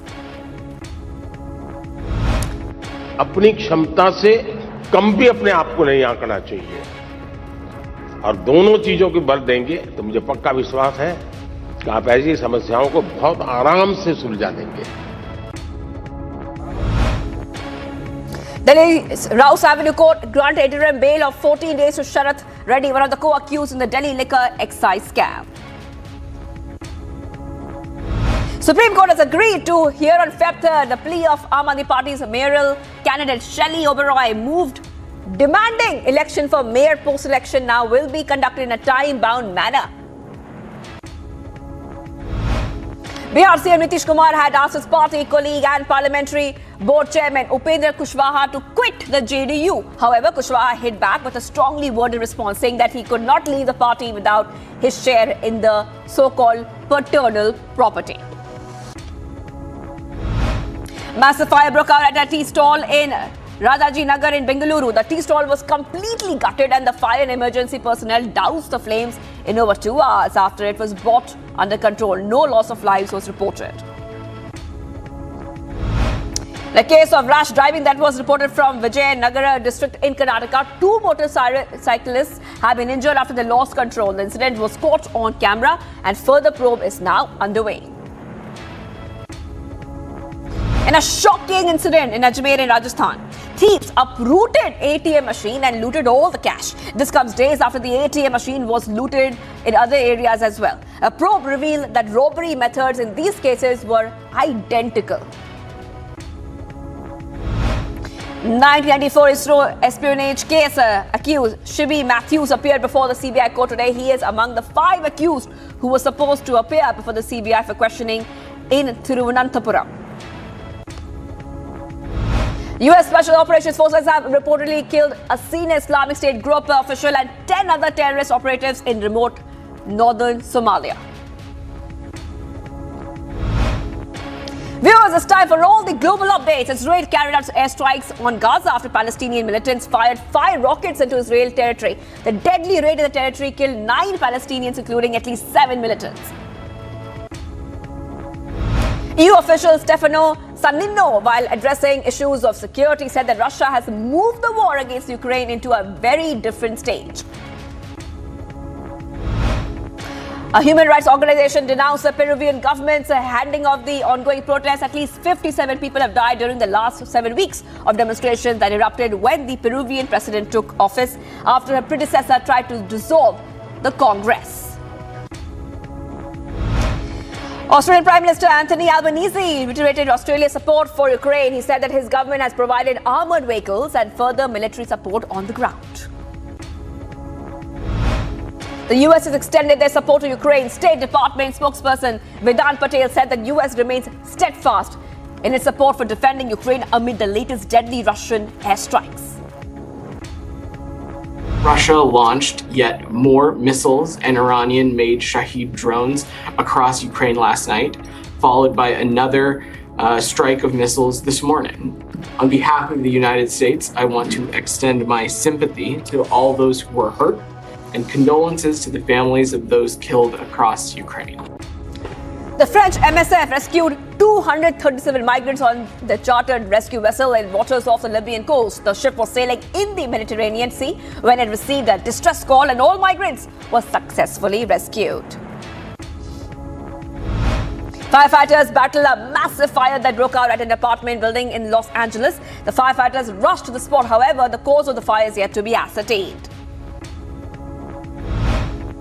A man armed with a rifle stormed the Azerbaijan embassy in Iran's capital, killing the head of security at the diplomatic post and wounding 2 guards. However, official sources claim that an investigation is currently underway. Indian American astronaut Raj Achari has now been nominated by the US President Joe Biden to the grade of Air Force Brigadier General. Earlier, Achari was one of the 4 astronauts that were part of the SpaceX aircraft which docked successfully at orbiting lab last year. More than 3,000 Afghan refugees have been deported from Iran in a recent move. The forceful detention of the Afghan refugees continue to take place as around 3,000 plus Afghan migrants have been expelled from Iran in the past 2 days. Paul George scored 35 points. Kawhi Leonard added that 27, and Los Angeles Clippers extended their winning streak to a season-high 4 games with a 138-100 rout of the reeling San Antonio Spurs. Kansas City Chiefs quarterback Patrick Mahomes practiced on Thursday ahead of Sunday's AFC Championship game against Cincinnati Bengals. Mahomes suffered an ankle sprain in last weekend's win over Jacksonville Jaguars. Victor Hedman scored the go-ahead goal with 6 minutes 31 seconds remaining, and the Tampa Bay Lightning tied a team record with their 11th straight home victory by defeating the NHL best Boston Bruins 3-2 on Thursday night. Julius Randle had 37 points and 9 rebounds and hit free throws that gave the New York Knicks a lead for good in 120-117 overtime victory over the Boston Celtics on Thursday night. Sam Ryder extended his lead to 3 shots in the Farmers Insurance Open with a 4-under 68 and challenging wind second round on Thursday. Torrey Pines South Coast, while John Ram had an eagle. Nando Colo led as well, attacked netting 26 points as they registered their 8th win on the season, 91-77 on Thursday. Benjamin Carl claimed the win at the Men's Snowboarding World Cup Parallel Giant Slalom event in Blue Mountain, Canada. New Zealand suffered a huge blow ahead of the ICC Women's T20 World Cup campaign after captain Sophie Devine sustained an injury while playing in the domestic circuit. And the pressure is mounting on Ajax head coach now after the Dutch champions equaled the worst run in the league in their 122-year history on Thursday when they were held to a 1-1 draw by the bottom club FC Volendam. It's all out provocation politics. Ahead of 2024, lobby in polarization mode. Who's provoking? Using BBC documentary. Debating tonight at 9 p.m.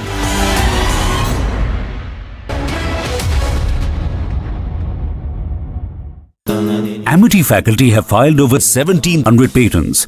Yet another reason why Amity has been conferred with the National Intellectual Property Award by Government of India for being the top Indian academic institution for patents and commercialization.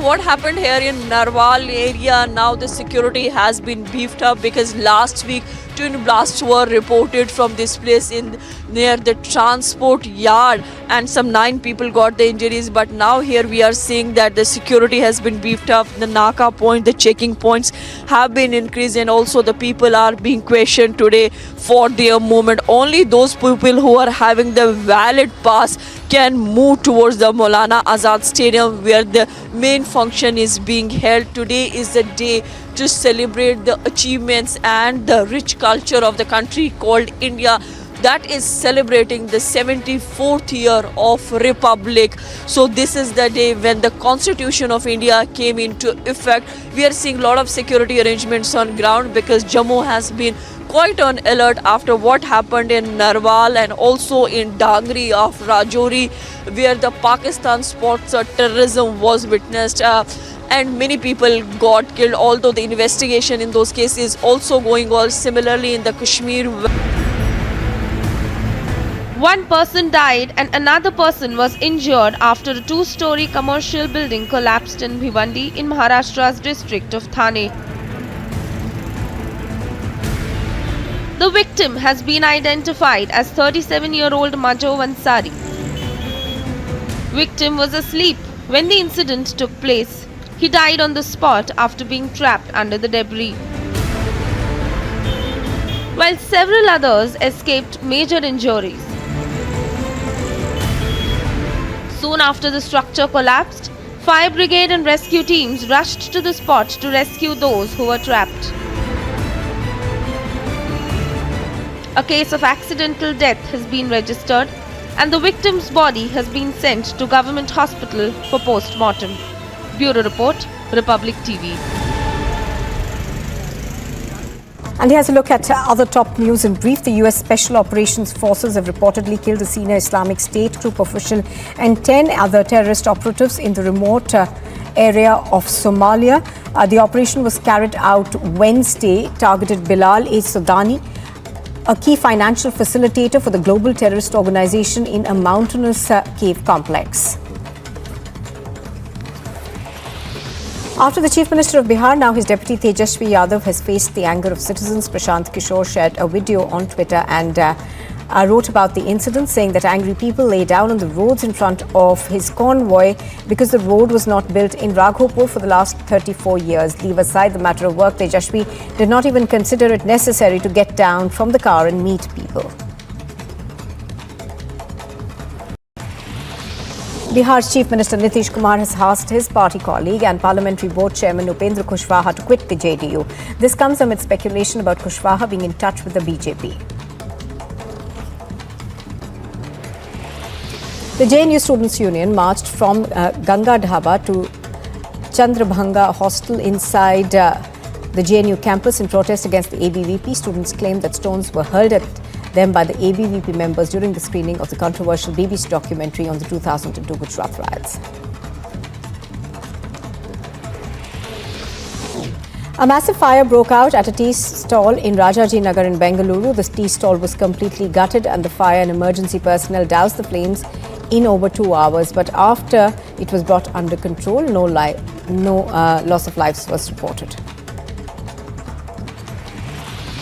J&K police have conducted multi-location midnight raids in Jammu. 2 people were apprehended by the police in the operation. The raids were conducted in connection with the 21st of January twin IED blast in which 9 people were injured.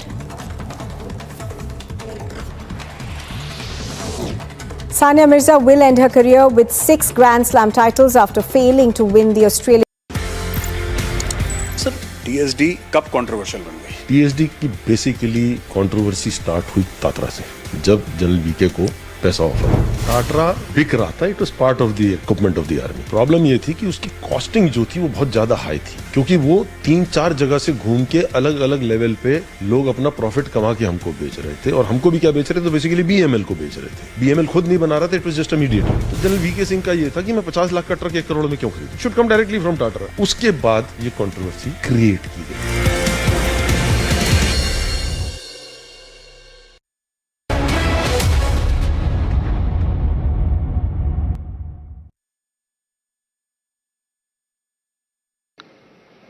अगर परिवार के लोग अपेक्षाएं social status के कारण कर रहे हैं तो वो चिंता का विषय है. उनका सोशल स्टेटस का उन पर इतना दबाव होता है, उनके मन पे इतना प्रभाव होता है कि उनको लगता है कि जब सोसाइटी में जाएंगे तो बच्चों के लिए क्या बताएंगे. अगर बच्चे वीक हैं तो कैसे उनके सामने चर्चा करेंगे. और कभी कभी मां बाप भी आपकी क्षमता को जानने के बावजूद भी अपने सोशल स्टेटस के कारण अपने आसपास के साथियों दोस्तों में क्लब में जाते हैं, सोसाइटी में जाते हैं, कभी तालाब में कपड़े धोए जाते हैं, बैठते हैं, बातें करते हैं, बच्चों की बातें निकलती हैं. फिर उनको एक इन्फीरियरिटी कॉम्प्लेक्स आता है और इसलिए बाहर बहुत बड़ी बड़ी बातें बता देते हैं अपने बच्चों के लिए, और फिर धीरे धीरे वो इंटरनलाइज कर लेते हैं और फिर घर में आकर के भी वही अपेक्षाएं करते हैं। और समाज जीवन में ये सहज प्रवृत्ति बनी हुई है। दूसरा, आप अच्छा करेंगे तो भी हर कोई आपसे नई अपेक्षा करेगा। सामाजिक दबाव में मां बाप ने बच्चों पर दबाव ट्रांसफर नहीं करना चाहिए, लेकिन बच्चों ने अपनी क्षमता से कम भी अपने आप को नहीं आंकना चाहिए, और दोनों चीजों की बल देंगे तो मुझे पक्का विश्वास है कि आप ऐसी समस्याओं को बहुत आराम से सुलझा देंगे।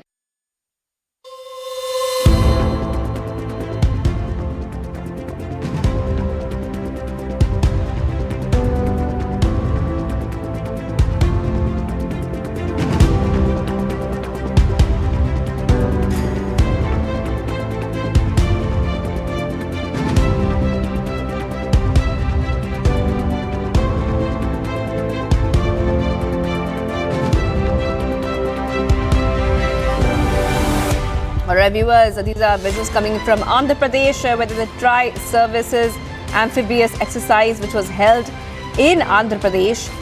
This is a biennial tri-services amphibious exercise which is held, and the visuals of that coming in on your screen. And it's all about putting nation first, as all our defense and our defense services and our defense might is on full display. These visuals coming in just a day after Republic Day. BJP की ये सरकार, भारत सरकार, नाकाबिले यकीन है, ये मगरूर है, इस पे भरोसा नहीं किया जा सकता। मेरा सवाल इतना ही है, जब सरकार कह रही है कि हमारे पास वीडियो है, और अगर दिग्विजय सिंह ये कह रहे हैं कि ये वीडियो दिखा दो, तो छुपाने की क्या जरूरत है? आपने कहा क्यों कि हमारे पास वीडियो है? या तो आप देश से माफी मांगिए और आप कहिए कि हमारे पास वीडियो नहीं है। ये सवाल ही तब उठा है जब सरकार कहती है कि हमारे पास वीडियो है। ये सवाल अमित शाह जी से है। आपने कहा था 250-300 लोग मारे गए। हमारा सवाल, अब सुषमा जी हमारे बीच नहीं, उन्होंने कहा था कि हमने ऐसी जगह स्ट्राइक की है जहां कोई आदमी न मारा जाए। हमारा सवाल उत्तर प्रदेश के मुख्यमंत्री से है, जिन्होंने कहा था कि 400 लोगों को मारा है। किस पे यकीन करें? ये सारे सरकार के लोग हैं। India issues notice to Pakistan for modification. India-Pakistan debate over Indus Water Treaty. India pulls up Pakistan, seeks modification. Debating tonight, 10:30 p.m.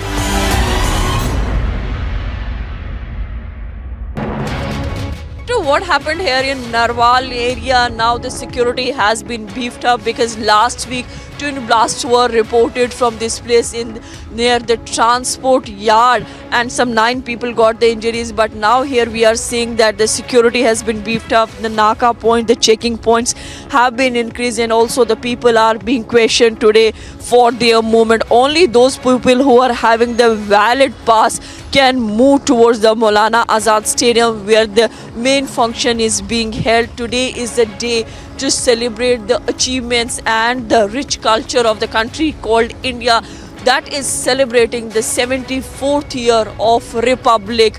So this is the day when the Constitution of India came into effect. We are seeing a lot of security arrangements on ground because Jammu has been quite on alert after what happened in Narwal and also in Dangri of Rajouri, where the Pakistan sports terrorism was witnessed. And many people got killed, although the investigation in those cases also going on. Similarly in the Kashmir,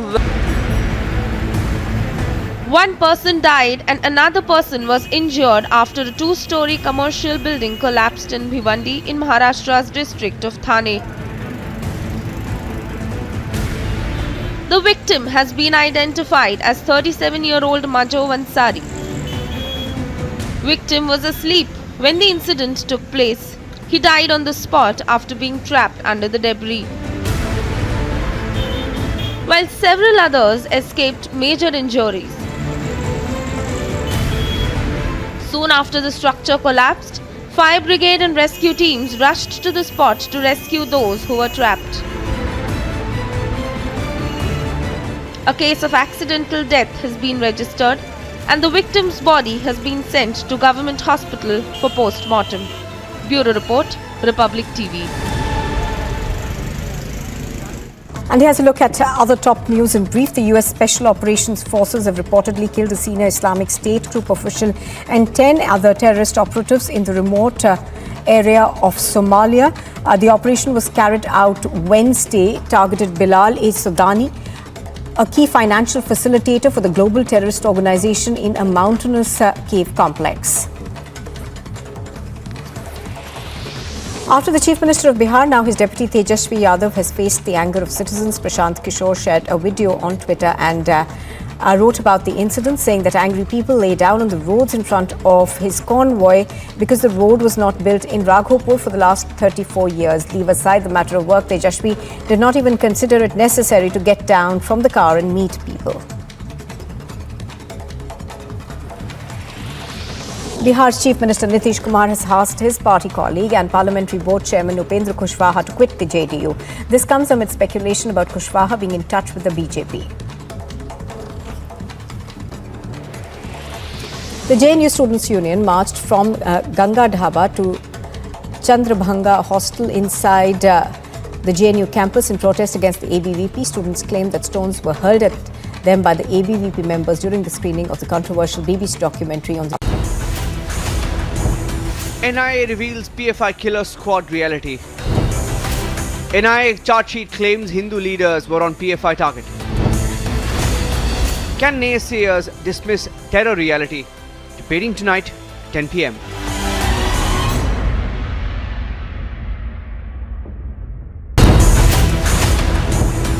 India issues notice to Pakistan for modification. India-Pakistan debate over Indus Water Treaty.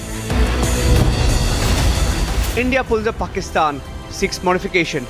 Debating tonight, 10:30 p.m.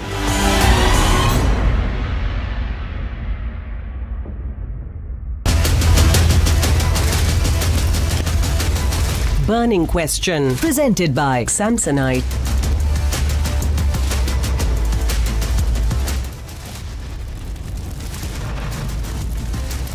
After the JNU and Jamia uproar in the Delhi University, protesters are detained. Section 144 imposed.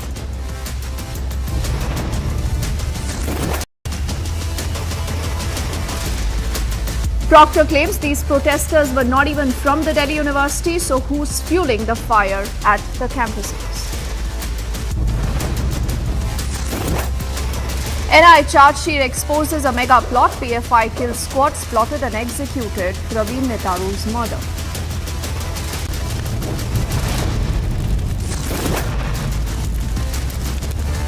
Charge sheet exposes the Islamic State plot. More Hindu leaders were on the target.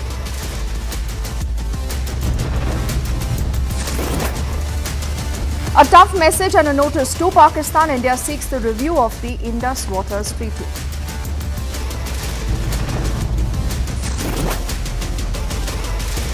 And sources indicate Captain Amrinder Singh likely to be the next Maharashtra governor.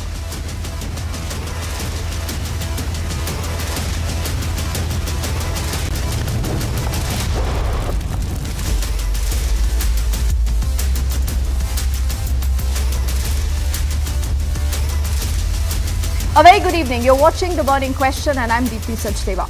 For the last many hours, you've seen a huge storm over the BBC documentary. And that now, ladies and gentlemen, is getting bigger. In fact, there are students who say they are students of a particular campus, though they are outsiders, who land up at a university. They say we will publicly screen this documentary. This is, remember, again related to the 2002 riots. And when they are stopped, when they are told that there is a ban on public screening of this movie as per the IT Act by the government, they cry dissent is being blocked. So is this really dissent is the question we are asking, or is this politics being played under the garb of dissent? So first up, we bring you images that have come in from different campuses all through the day. And remember, the Delhi University has seen a major showdown. Section 144 there was imposed. In spite of that, who's trying to politicize on our campuses? Let's bring up the entire story and then we debate. From Thiruvananthapuram to Chennai, you're certainly bound to come to. There is a series of screening is being lined up is what we get to understand.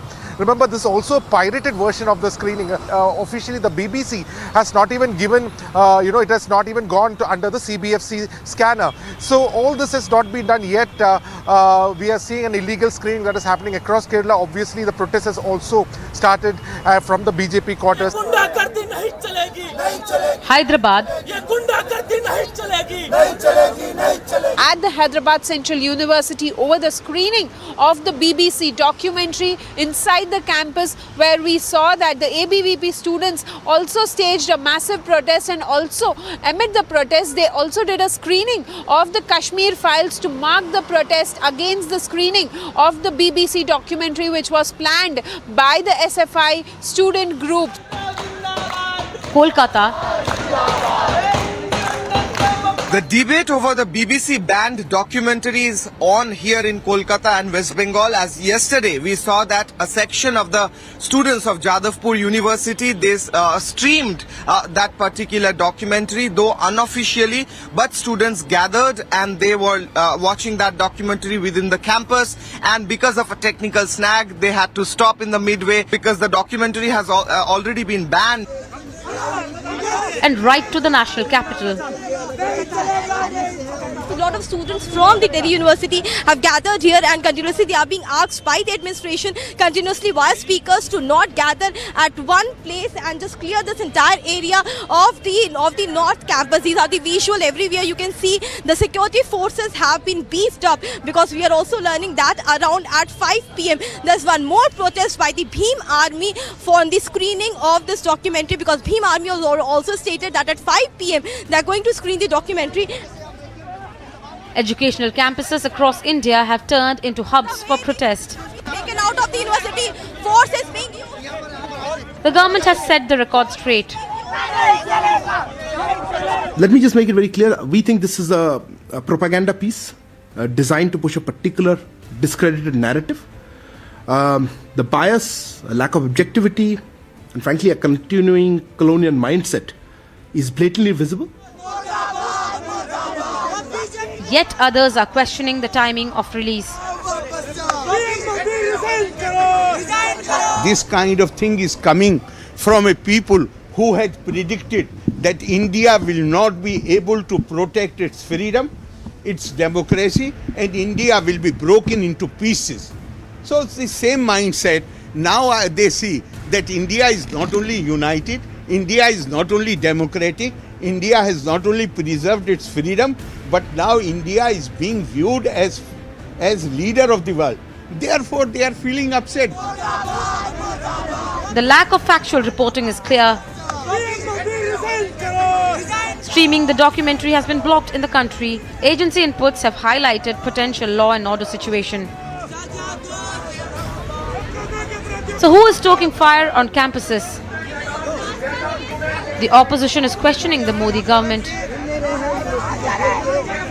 The burning question is, has the BBC documentary become a part of the 2024 toolkit? Bureau Report, Republic TV. So who's provoking at our campuses? Who really is playing politics over the entire story? Let's say good evening to Karan Verma, who's an author and political analyst. Rishi Bagri is also a political observer on the broadcast from Kolkata. Dr. Piyush Joshi is a political analyst. He leans towards the AAP. And Kapil Madan, my first question to you. You're also an advocate, a political analyst, and you often bat for the Congress party, Kapil.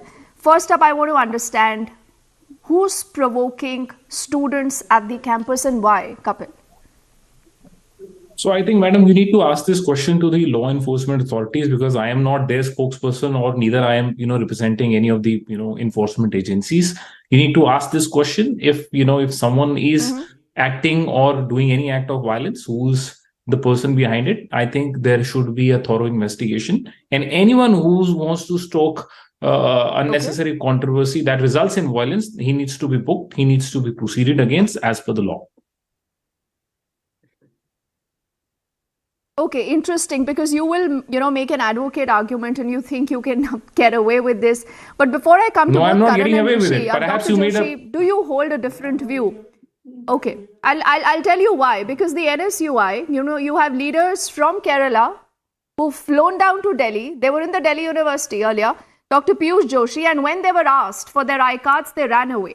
So the reason why I'm asking that, who are really these people who are not students at the campuses, but they want to be there and they want to organize a huge screening? Can I ask you a question? I think you made a remark. Can I ask you a very I'm going to come back to you, here? Kapil, okay. I'm going to come back to you. Let Dr. Joshi respond. Yeah. Look, whosoever they are, the law enforcement agencies have to find out that why they were trying to encroach on the campuses. Now, getting into the larger picture about this BBC documentary, there can be only two sides of this coin. Either this documentary is factually correct or factually incorrect.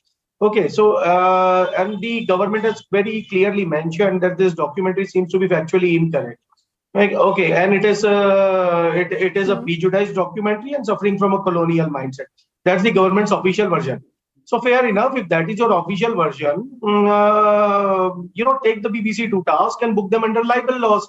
Who's going to determine, right? The government is going to determine, or the BBC is going to determine. BBC stands by its documentary, government stands by its stance. Book them under libel laws. Why can't you do that? Because you have toothless libel laws in this country. If you are having really strong and powerful libel laws, the BBC, if it is factually incorrect documentary, I haven't seen the documentary as it's banned, and I have no access to it. I'm basically against the banning culture, but then again, sometimes it evokes a certain kind of emotions. So to preserve law and order, governments resorts to certain measures. Fair enough.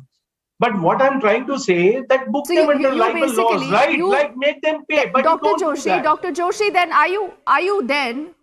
I just want to get this point corrected. Then are you indicating that because the government said that it possibly could lead to a law and order situation and exactly what's happening at our campuses, do you believe the government then was right? Because the government foresaw this, that there is going to be good enough politics, and exactly what is happening. The reason why I asked Kapil that who's stoking, fire, who's trying to provoke students at campuses, Dr. Joshi. Just a 10-second response.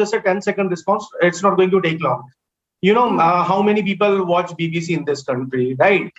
I don't think a lot of a big part of the population is watching BBC. Okay, I think the people who are watching the public TV is going to be at least 1,000, 10,000, or maybe 100,000 times more than people who are watching BBC. It is basically the ban, or same as the case with Pathan. It is basically the opposition of Pathan which has made it a hit. So it is the banning of the BBC documentary which has brought it into one second. so much discussion. I don't know why you want to get this Pathan thing right here. 1 second. That is completely different. I'm not debating Pathan at all here. The issue here, Dr. Joshi, you're obviously trying to normalize this. But before I come to you, Karan, no, it is definitely not similar. The 2002 riots, the very fact that Narendra Modi has been exonerated by the Supreme Court.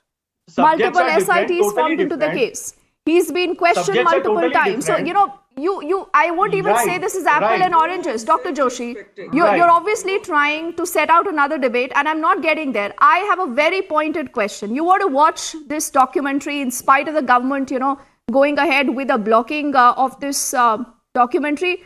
Go and watch it at your home. I want to understand who's interested in playing this out on, big screens and campuses. If these are not students, these are people from the NSUI. These are people from the SFI. These are people from the ISA. These are people from the Bhim Army. So I want to know, why are they there? What is their agenda? I don't think the documentary is going to decide the fate of 2024 elections. It's going to be a much larger debate than this. No?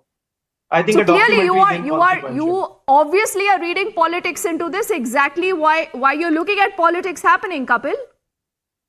Now let me. Why is the NSUI wanting to play this out on big screens and campuses, Kapil?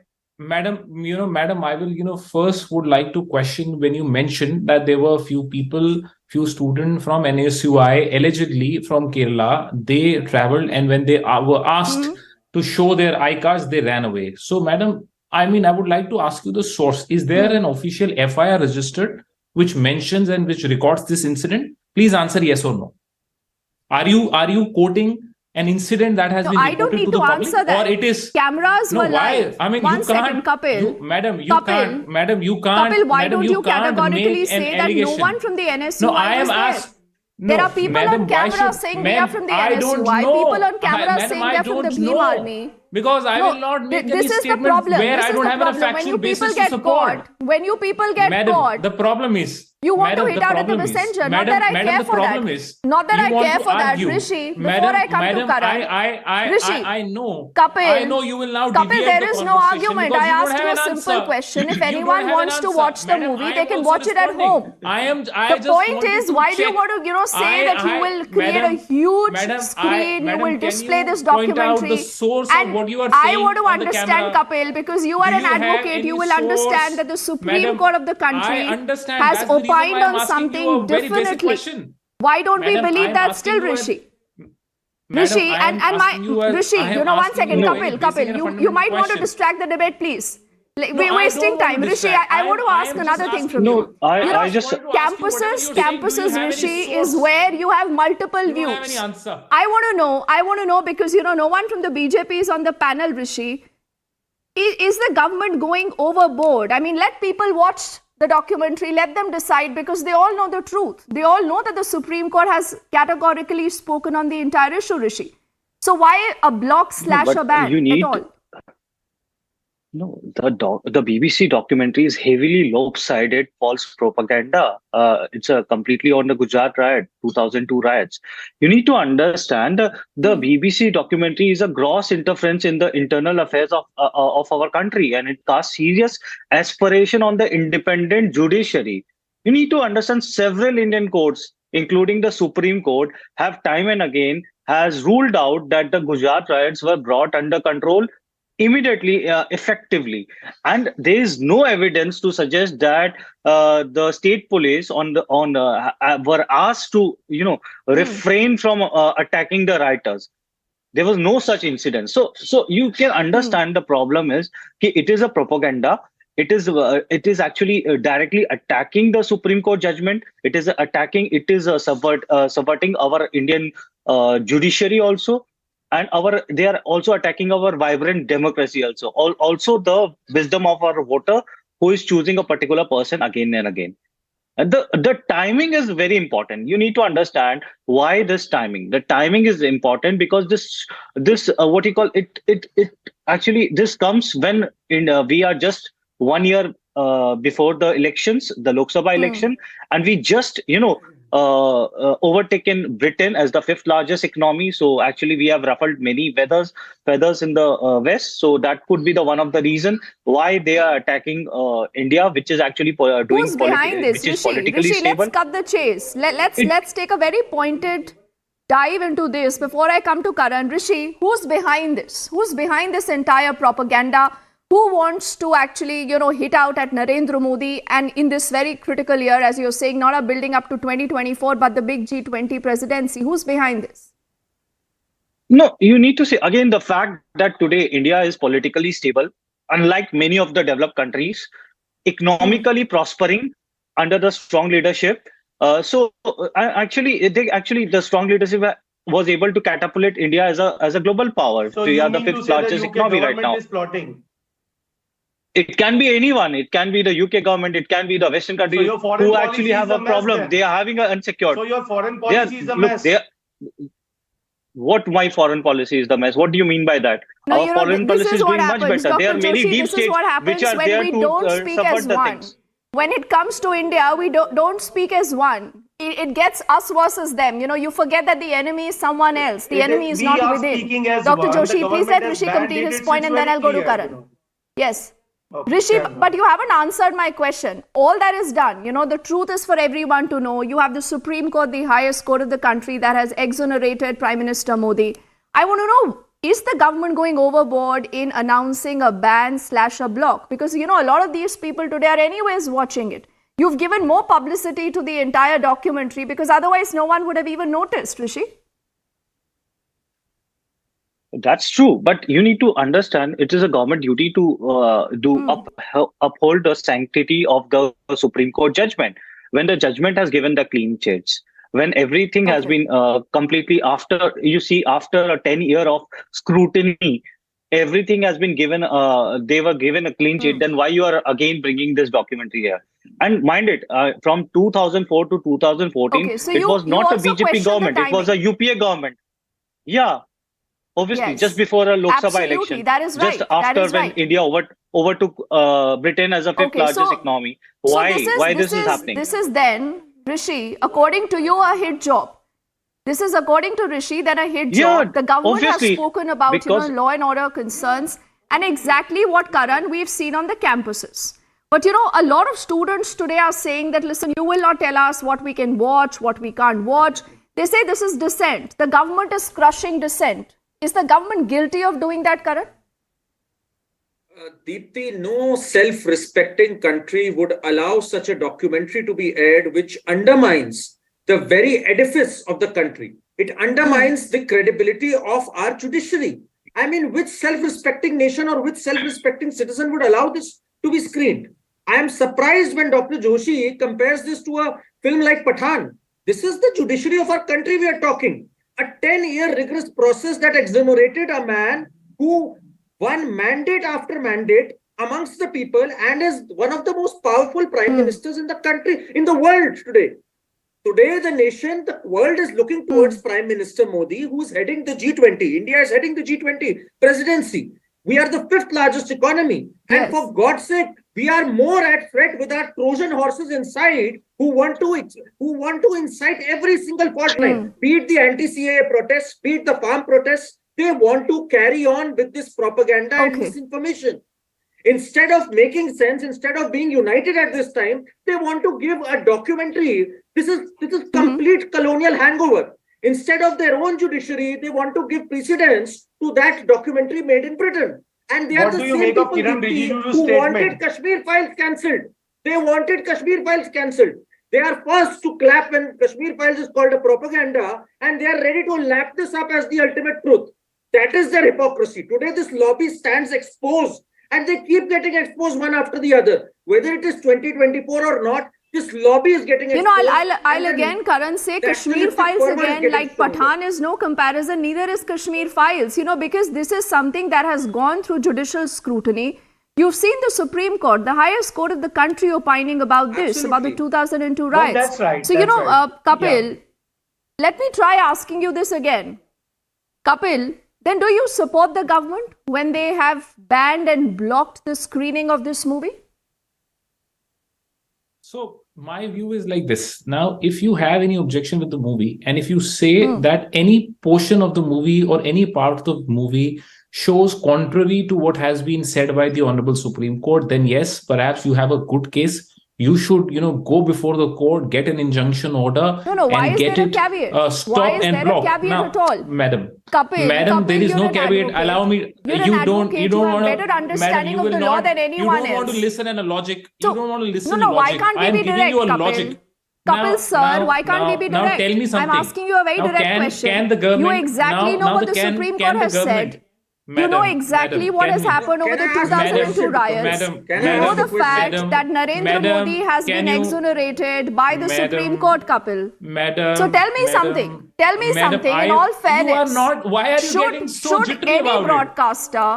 Should any broadcaster be allowed to put out a documentary based on falsehoods? All I am trying to say Should here, that be allowed? all I am trying to say here, the government has battery of lawyers. If they feel and if they are of the opinion that any portion of the film conflicts or shows something contrary to what has been said by the Honorable Supreme Court, then they should go and file a case before the court and get an injunction against the BBC, and they should formally, with the due process of the law, should stop this film. You can't, do that by an executive direction. You don't because think you so? Apparently can't be a judge. You can't be a judge in your own you don't case. think That's so. my You limited don't think point. so. You think that this is still I have something not seen the that can be documentary. used to target Madam, I have Narendra not Modi. seen the documentary. But Dr. Joshi, I have not seen the then documentary. Say that, Have you seen the that documentary? this is based on I have not falsehoods. seen the documentary.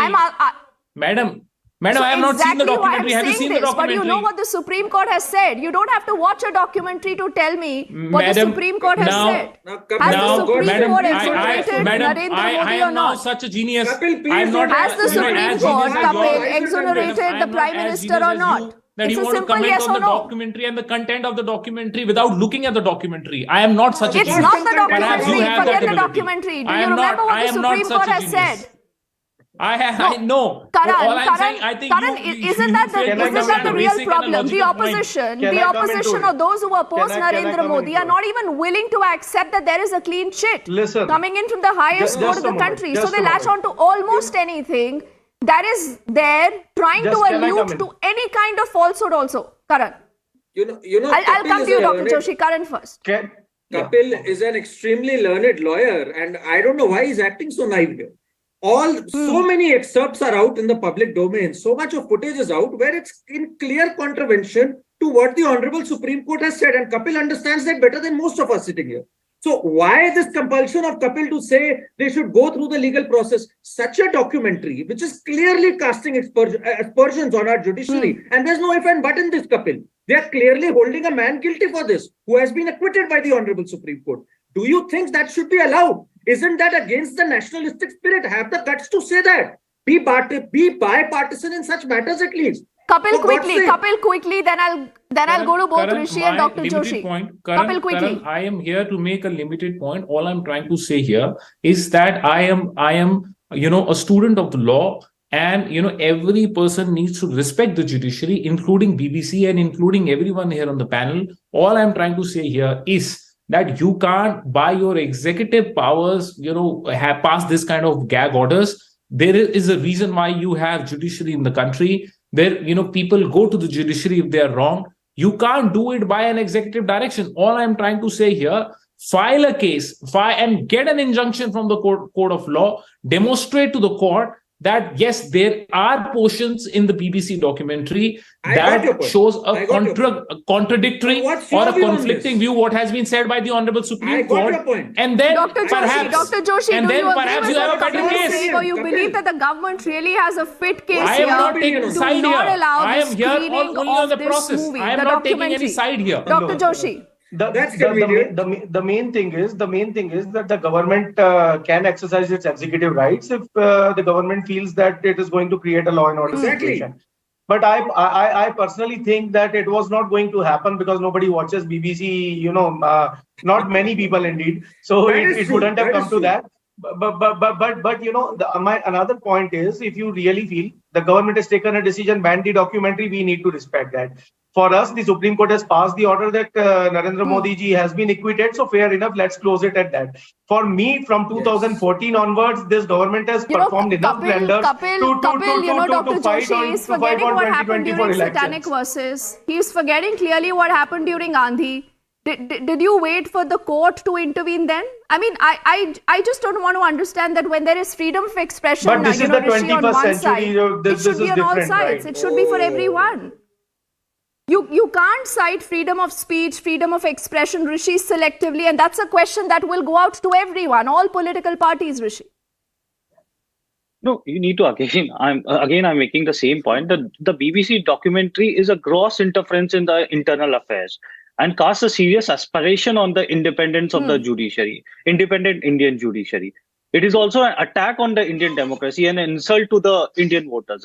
It is actually released just before, the Lok Sabha election, and at a time when India has emerged as the 5th largest economy and was able to tame its inflation comparatively well than its Western counterparts. And that has actually ruffled many feathers in the West. And the Shodhi documentary, again, I'm quoting the Shodhi documentary, quoting many discredited people. Rishi, a lot of our viewers want to know whether you watched it. Have you watched it already? Yeah, I have. Because we haven't watched it. We don't have access to it. I have watched the documentary, and I tell you one thing, that it actually quotes a lot of discredited people. I mean, it is quoting discredited people. A person like R.B. Srikumar, who is no stranger to fabricating stories and slapping false charges. Actually, this is the same person who has actually falsely implicated ISRO top ISRO scientist Nambi Narayan, for selling, accusing him of selling what you call a state secret,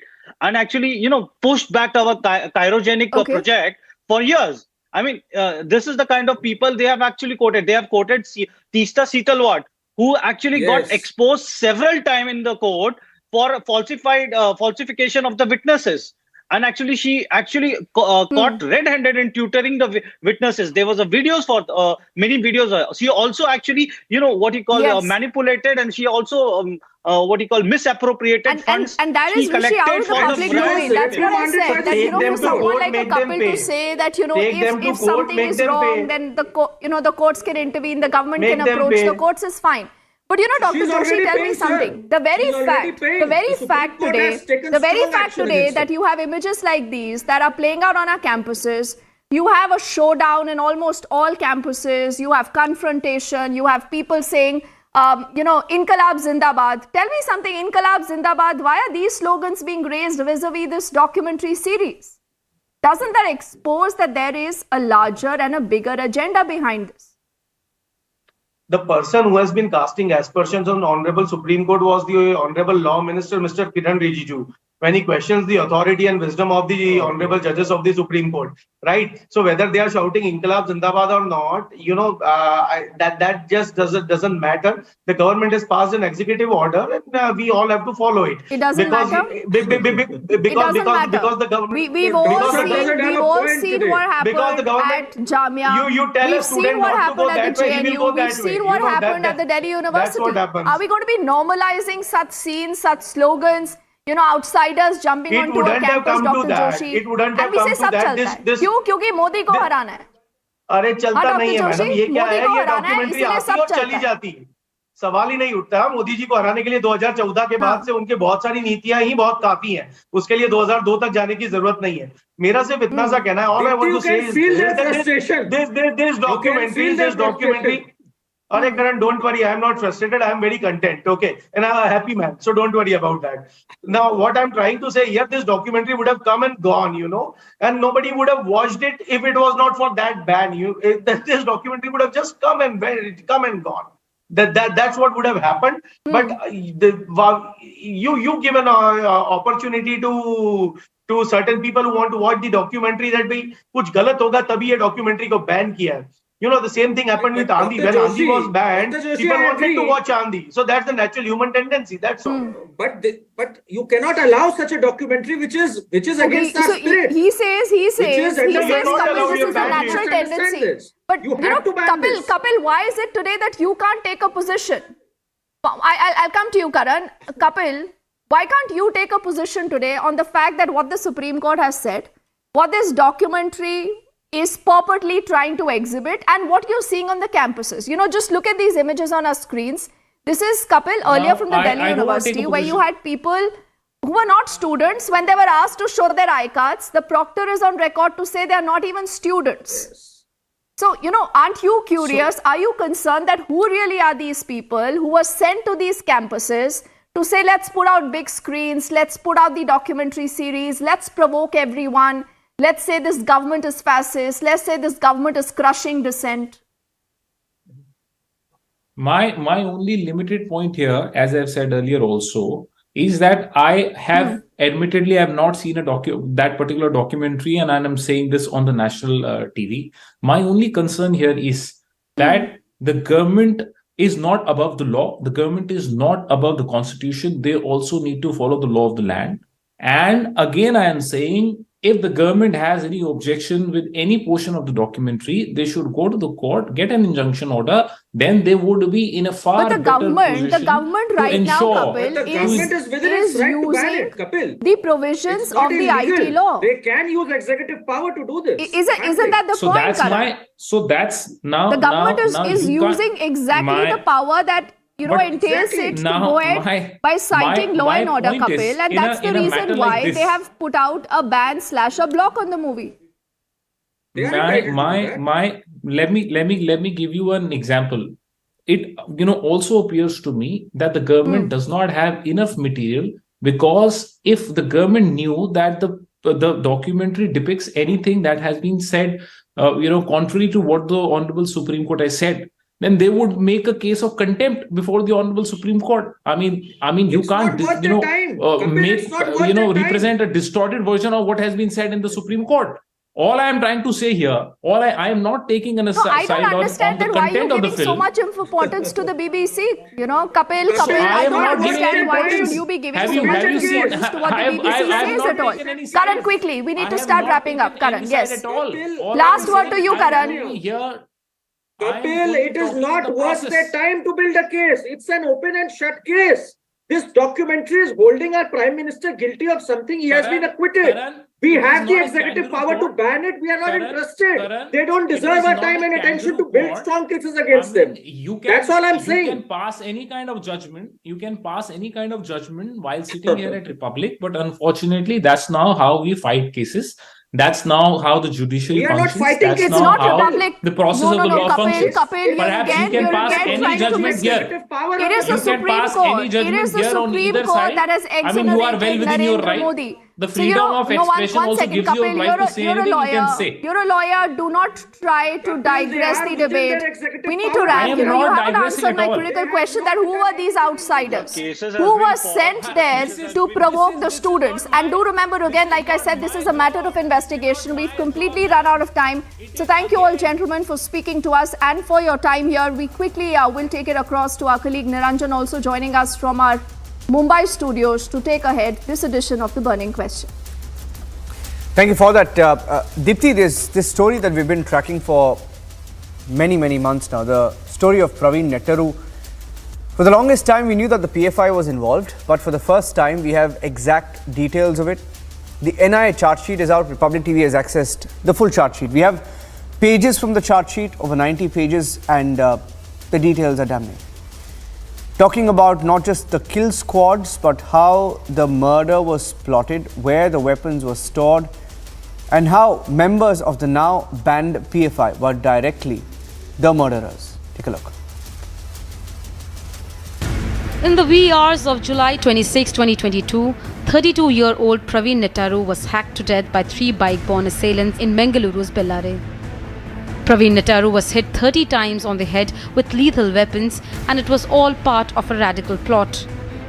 Nearly 180 days later, NIA's investigation has revealed the role of kill squads. Nettaru's death was planned and a plotted murder, but a bigger plot was under the wraps. 4 Hindu leaders on the radar of PFI's kill squads. PFI now faces a ban. Previously, PFI's name figured in documents linked to establishing an Islamic State by 2047. The aim was plain and simple, to create panic and destabilize the law and order situation. But the lobby that campaigned relentlessly for PFI and against a ban has gone silent now. On December 2022, Home Minister Amit Shah hit out at the Congress for withdrawing cases against PFI.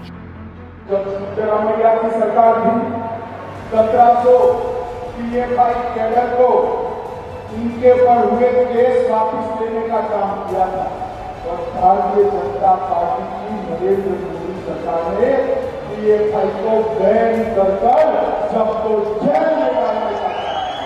In January, Congress ally IUML said the innocent workers of PFI were being targeted in the name of crackdown. And even as the politics over PFI continue, the PFI terror cannot be ignored. The time to act is now.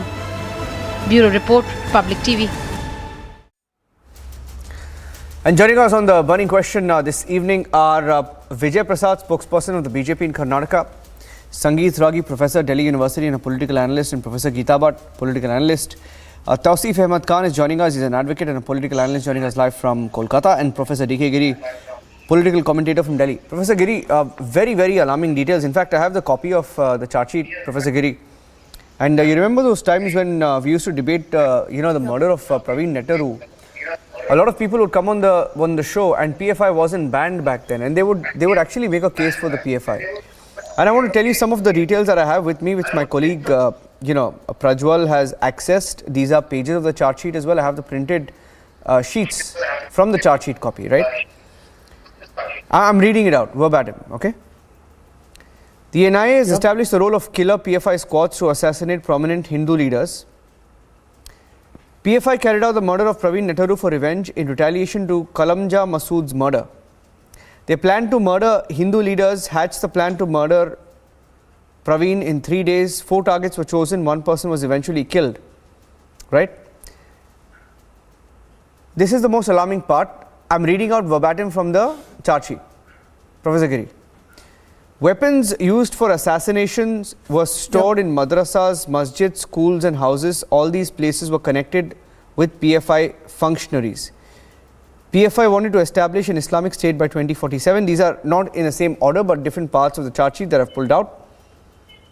Now, let me start with this, Professor Giri. Let me start with this, but these are details from the charge sheet. I haven't made up these facts. These have been mentioned in the charge sheet. I'd like to get your response, Professor Giri. Yeah, the question is, you see, I asked for the ban. You know, some of us asked for the ban on PFI, but the situation in South Kannada is very complex. You see, it helps both sides. You know, why BJP is in power, why they were taking so long to ban PFI, and what is preventing them from flushing out these bad elements, these radicals who are indulging in violence, because it helps them politically. You see, in South Kannada, there is a place called Bhatkal. They are called Bhatkal terrorists. They are funded by the Middle East. There is strong evidence, even Congress has supported the ban. But what stops BJP from flushing them out and crushing them? But it Professor Giri, thank you for educating us on where South Kannada is. Let me tell you, I'm from Karnataka. Let me tell you a little bit about South. I'm from Karnataka. I understand a little bit about how things work. And let me also tell you, the PFI's political arm, the SDPI, has a tacit understanding with the Congress party. Sir, did you know about that? In the last election, the PFI's now political arm, which has not been banned, had and continues to have maybe. Not be sarcastic. I was only adding. I was formulating my argument. Sir, but you have to serve my only question. No, Professor Giri, I wasn't being sarcastic. I promise you. I promise you, I wasn't being sarcastic. I was only saying that political parties use outlets like the PFI, radical groups like PFI. The Congress discusses PFI and SDPI in its meetings. Let me tell you, they want to have an alliance with the SDPI. Did you know that? I agree with you. You said political parties.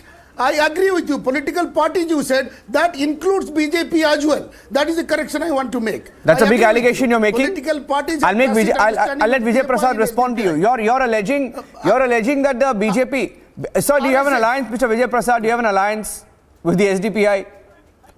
The only body left of the PFI. I did not say alliance. No. I'm asking him. Do you like the PFI? I am endorsing it. Yeah. No. Thanks, Niranjan. See, I would like to say right from the beginning, we were telling that it is the handiwork of PFI and the killer squad of PFI was behind the murder. Today, our stand gets vindicated and NIA has filed 69 to 70 page charge sheet against the killer squad. PFI is engaged in building an ecosystem of fear psychosis and panic among the people and carry out murder across the state and establish Islamic State by 2047. At the same breath, I would like to squarely blame Congress for their role in nurturing these terrorist organizations like PFI, wherein the erstwhile Siddaramaiah government withdrew 175 cases against 1,600 PFI and KFD activists. These were the same organizations which were involved in the communal violence in 2010 in Mysore, Shimoga and their parts of the state. Because of these terror acts, PFI was banned by the Ministry of Home Affairs last year on September 28th. And I guess who opposed the PFI ban? It is the same Congress. It is the same Congress who opposed the PFI ban. The Congress government, which is known for divide and rule policy, had not shown any tenacity or courage to ban the PFI during the 10-year rule of UPA, led by Manmohan Singh government. It is the Modi government which demonstrated its commitment to national security and its commitment to ban the PFI. Congress is the main sympathizer of PFI, and they are crying for banning them. And if you know that the recent cases that happened in Bangalore, be it the KG Halli incident or the DG Halli incident, and the very recent one, Cooker blast in Bangalore, What happened to that? This is the same kind of a terrorist No, I'll tell you what happened in that. In fact, I'll tell you what happened. I'll tell you what happened. I don't know if I have the sound, but I'll tell you what happened. Okay, Tausif, there is a leader called DK Shivkumar, okay, and this leader came out, Tausif, and political affiliations aside, I know you're back to Trinamool Congress, but this is what a Congress leader said. I swear it. He didn't. I'm not mincing my words. He actually said this cooker bomb guy was an innocent guy. He's an innocent guy. They picked him up. They called him a terrorist. He's not a terrorist. You know what? There are pictures of him getting into an auto rickshaw with the cooker bomb. The guy exploded a cooker bomb. He was headed to a flyover to explode a bomb. And the Congress actually said he was an innocent guy. They said he's not a terrorist. Tausif. No, you see, this whole violence story in Kerala of PFI versus RSS. First, PFI taking revenge of PFI activist murder, then RSS taking revenge of RSS activist murder. We know in Ellapuli district last year on April 15, Subair, who is the activist of PFI, was murdered. And then RSS activists were arrested in connection with this murder. Now, similarly, when RSS guy is murdered, PFI activists are arrested for this. You see, Gandhiji had very clearly said, an eye for an eye will make the whole world blind. So this vicious cycle of violence, justifying violence in the name of taking revenge, must be ended. And it is a duty of the administration in Kerala, and if there are investigative agencies, central investigative involved, then it is their duty as well to nip it in the bud. This endless, mindless killing cannot go on and on. It has to stop. And violence should never be encouraged. Violence should never be seen as a political weapon, either by the opposition or by the ruling dispensation. So you see, anyone who's to be blamed is this normalizing this culture that you kill my guy, I will go and take revenge and I'll kill your guy. All this must be ended. And how this will end? Only if the state government, central government, all of it. It is only the one side that these kind of killings are happening. Sir, I'll tell you, sir, there was so much. In the district of Ellapuli in Kerala, Tausif, where the activist of PFI was murdered, and in connection with that murder, RSS activists have been arrested. Tausif, this is okay. Let me just redirect the debate a little bit. No, let me redirect the debate a little bit. Let me redirect the debate a little bit. This is not about Kerala. This debate is not about Kerala. This debate is not about Kerala. This debate is about Karnataka. This happened in Karnataka, and people were backing the PFI. When this happened, people were actually making a defense for PFI, Tausif. I'm just redirecting this debate a little bit. No one is defending. Not you, not now. Not you and not now. Tausif, not you and not now, but when this murder happened, there were people making a case for the PFI. I want to get in Sangeet Ragi. Sangeet Ragi, I wanted to get your response because Vijay, let Sangeet Ragi speak. Sangeet and Geeta haven't spoken. Sangeet Ragi has been on so many debates on the PFI. Sangeet, you remember all those times when people used to come on the debate, make a case for the PFI, kill squads of the PFI? These were members, and in the words of the NIA, I have the charge sheet in front of me, in my hand. These were kill squads, people who were protecting PFI leaders, tasked to murder Hindu leaders according to the charge sheet. Niranjan, right from the beginning I have been saying that there is Islamic theology which declares India as a land of Darul Harab. This land has to be converted into Darul Islam. Professor, and the PFI and the Simi the Simi and the PFI acts on accordingly that this land has to be converted into the land of Islam. How to do it? Because they see that the RSS is the enemy, RSS is the roadblock, and therefore because the Congress allowed them to operate on this soil in last 70 years, there has been a gradual Islamization of this country. Now they think that the RSS is the bottlenecks, or Hindutva forces are the bottlenecks, so finish them.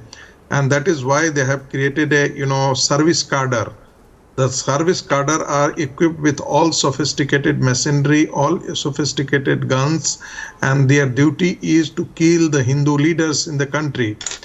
Don't forget, make no mistake, that the Congress party has been beneficiary of its alliance with the PFI.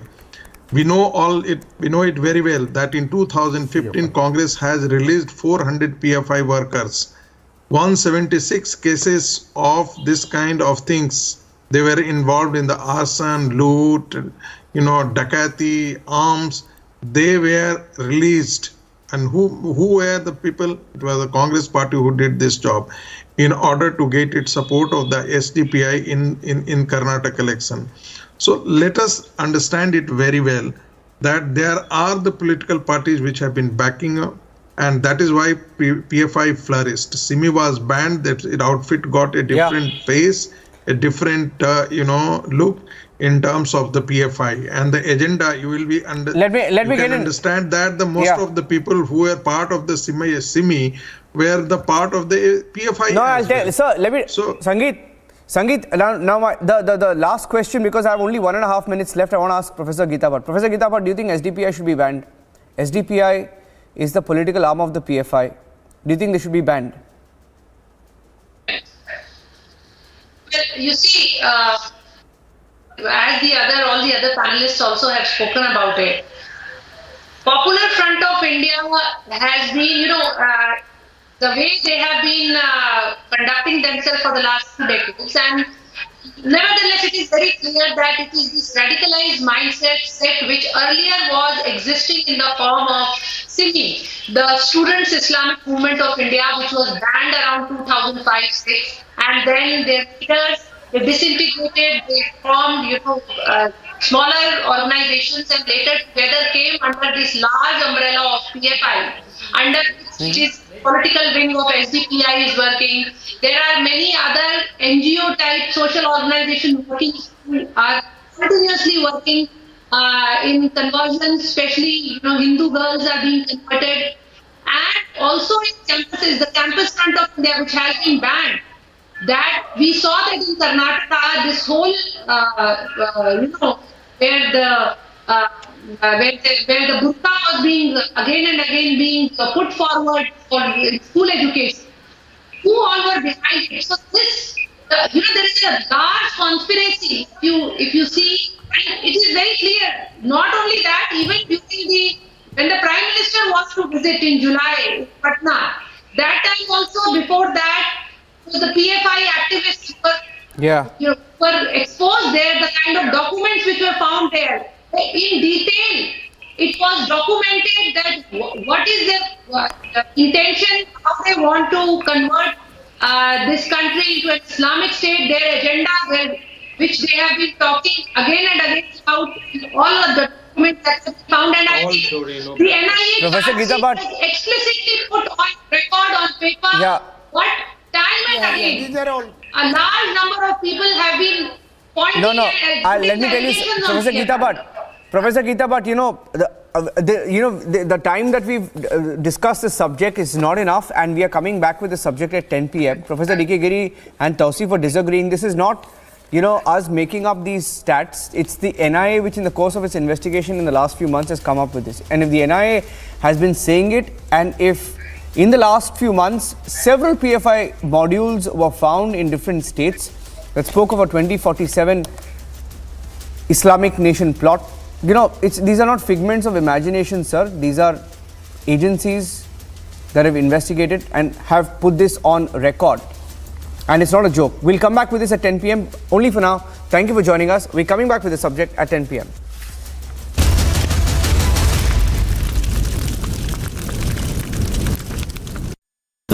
Amity faculty have filed over 1,700 patents.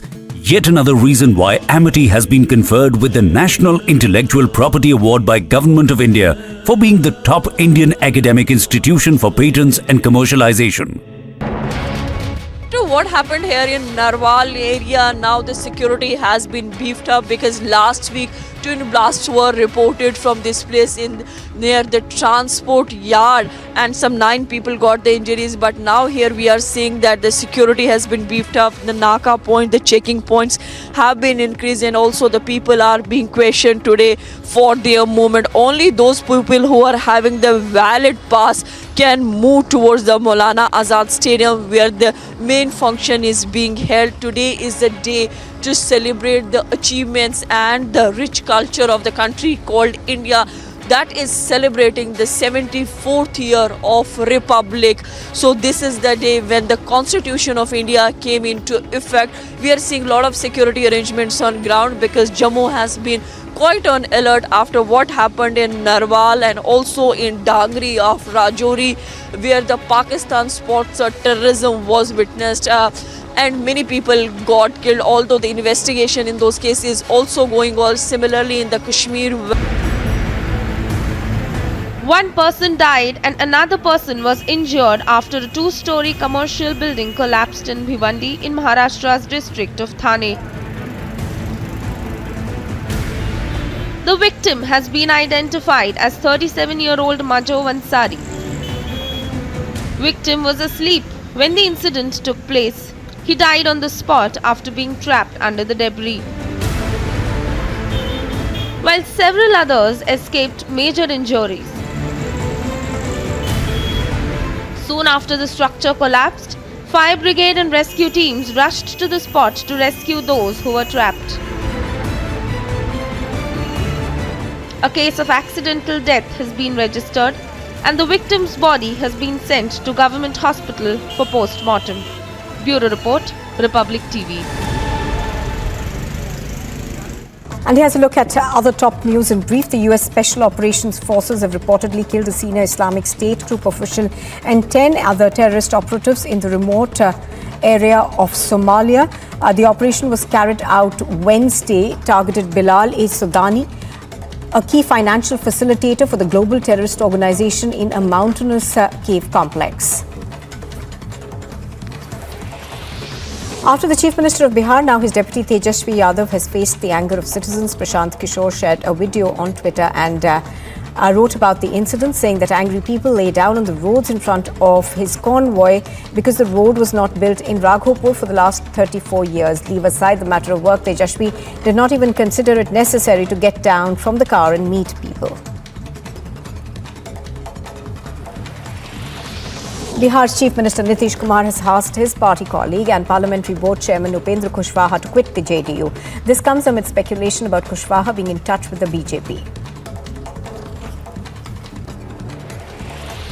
The JNU Students' Union marched from Ganga Dhaba to Chandrabhanga Hostel inside the JNU campus in protest against the ABVP. Students claimed that stones were hurled at them by the ABVP members during the screening of the controversial BBC documentary on the 2002 Gujarat riots.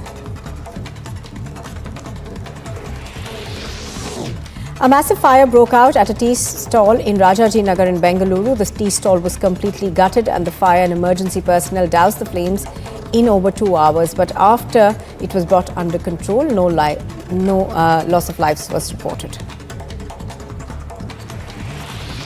J&K police have conducted multi-location midnight raids in Jammu. 2 people were apprehended by the police in the operation. The raids were conducted in connection with the 21st of January twin IED blast in which 9 people were injured.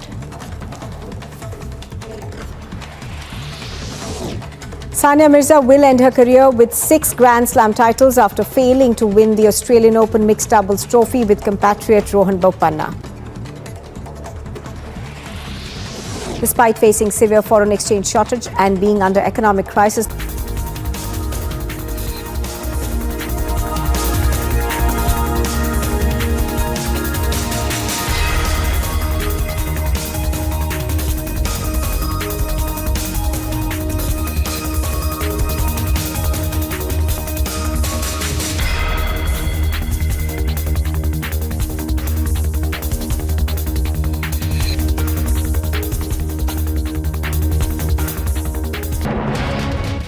what happened here in Narwal area, now the security has been beefed up because last week twin blasts were reported from this place in near the transport yard, and some 9 people got the injuries. But now here we are seeing that the security has been beefed up, the Naka point, the checking points have been increased, and also the people are being questioned today for their movement. Only those people who are having the valid pass can move towards the Maulana Azad Stadium, where the main function is being held. Today is the day to celebrate the achievements and the rich culture of the country called India, that is celebrating the 74th year of Republic. So this is the day when the Constitution of India came into effect.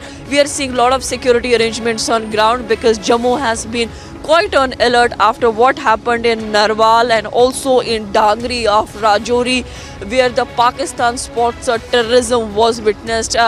And many people got killed, although the investigation in those cases also going on. Similarly in the Kashmir. And here's a look at other top news in brief. The US Special Operations Forces have reportedly killed a senior Islamic State group official and 10 other terrorist operatives in the remote area of Somalia. The operation was carried out Wednesday, targeted Bilal Sudani, a key financial facilitator for the global terrorist organization, in a mountainous cave complex. After the Chief Minister of Bihar, now his deputy Tejasvi Yadav has faced the anger of citizens. Prashant Kishore shared a video on Twitter and wrote about the incident, saying that angry people lay down on the roads in front of his convoy because the road was not built in Raghopur for the last 34 years. Leave aside the matter of work, Tejasvi did not even consider it necessary to get down from the car and meet people. Bihar's Chief Minister Nitish Kumar has asked his party colleague and Parliamentary Board Chairman Upendra Kushwaha to quit the JDU. This comes amid speculation about Kushwaha being in touch with the BJP. The JNU Students' Union marched from Ganga Dhaba to Chandrabhanga Hostel inside the JNU campus in protest against the ABVP. Students claimed that stones were hurled at them by the ABVP members during the screening of the controversial BBC documentary on the 2002 Gujarat riots. A massive fire broke out at a tea stall in Rajaji Nagar in Bengaluru. The tea stall was completely gutted and the fire and emergency personnel doused the flames in over 2 hours. But after it was brought under control, no loss of lives was reported.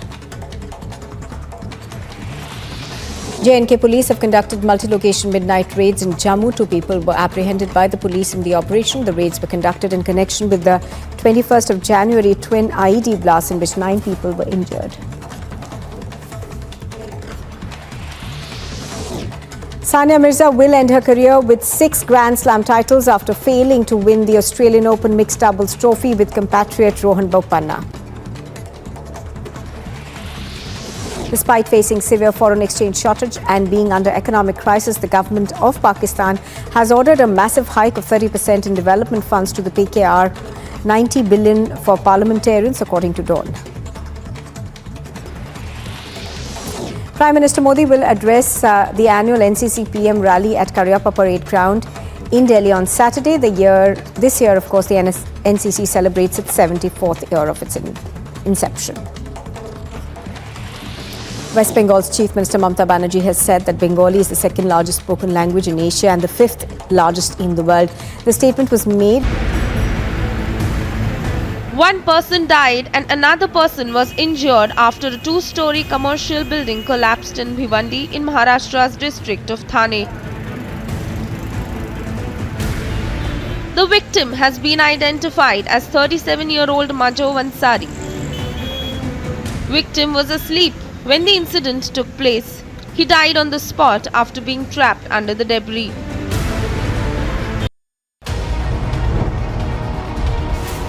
Republic 46.8%.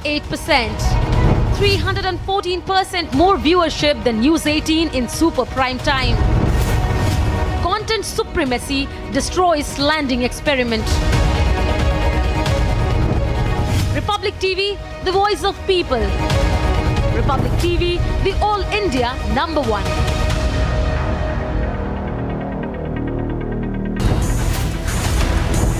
It's all out provocation politics. Ahead of 2024, lobby in polarization mode? Who's provoking using BBC documentary? Debating tonight at 9 p.m.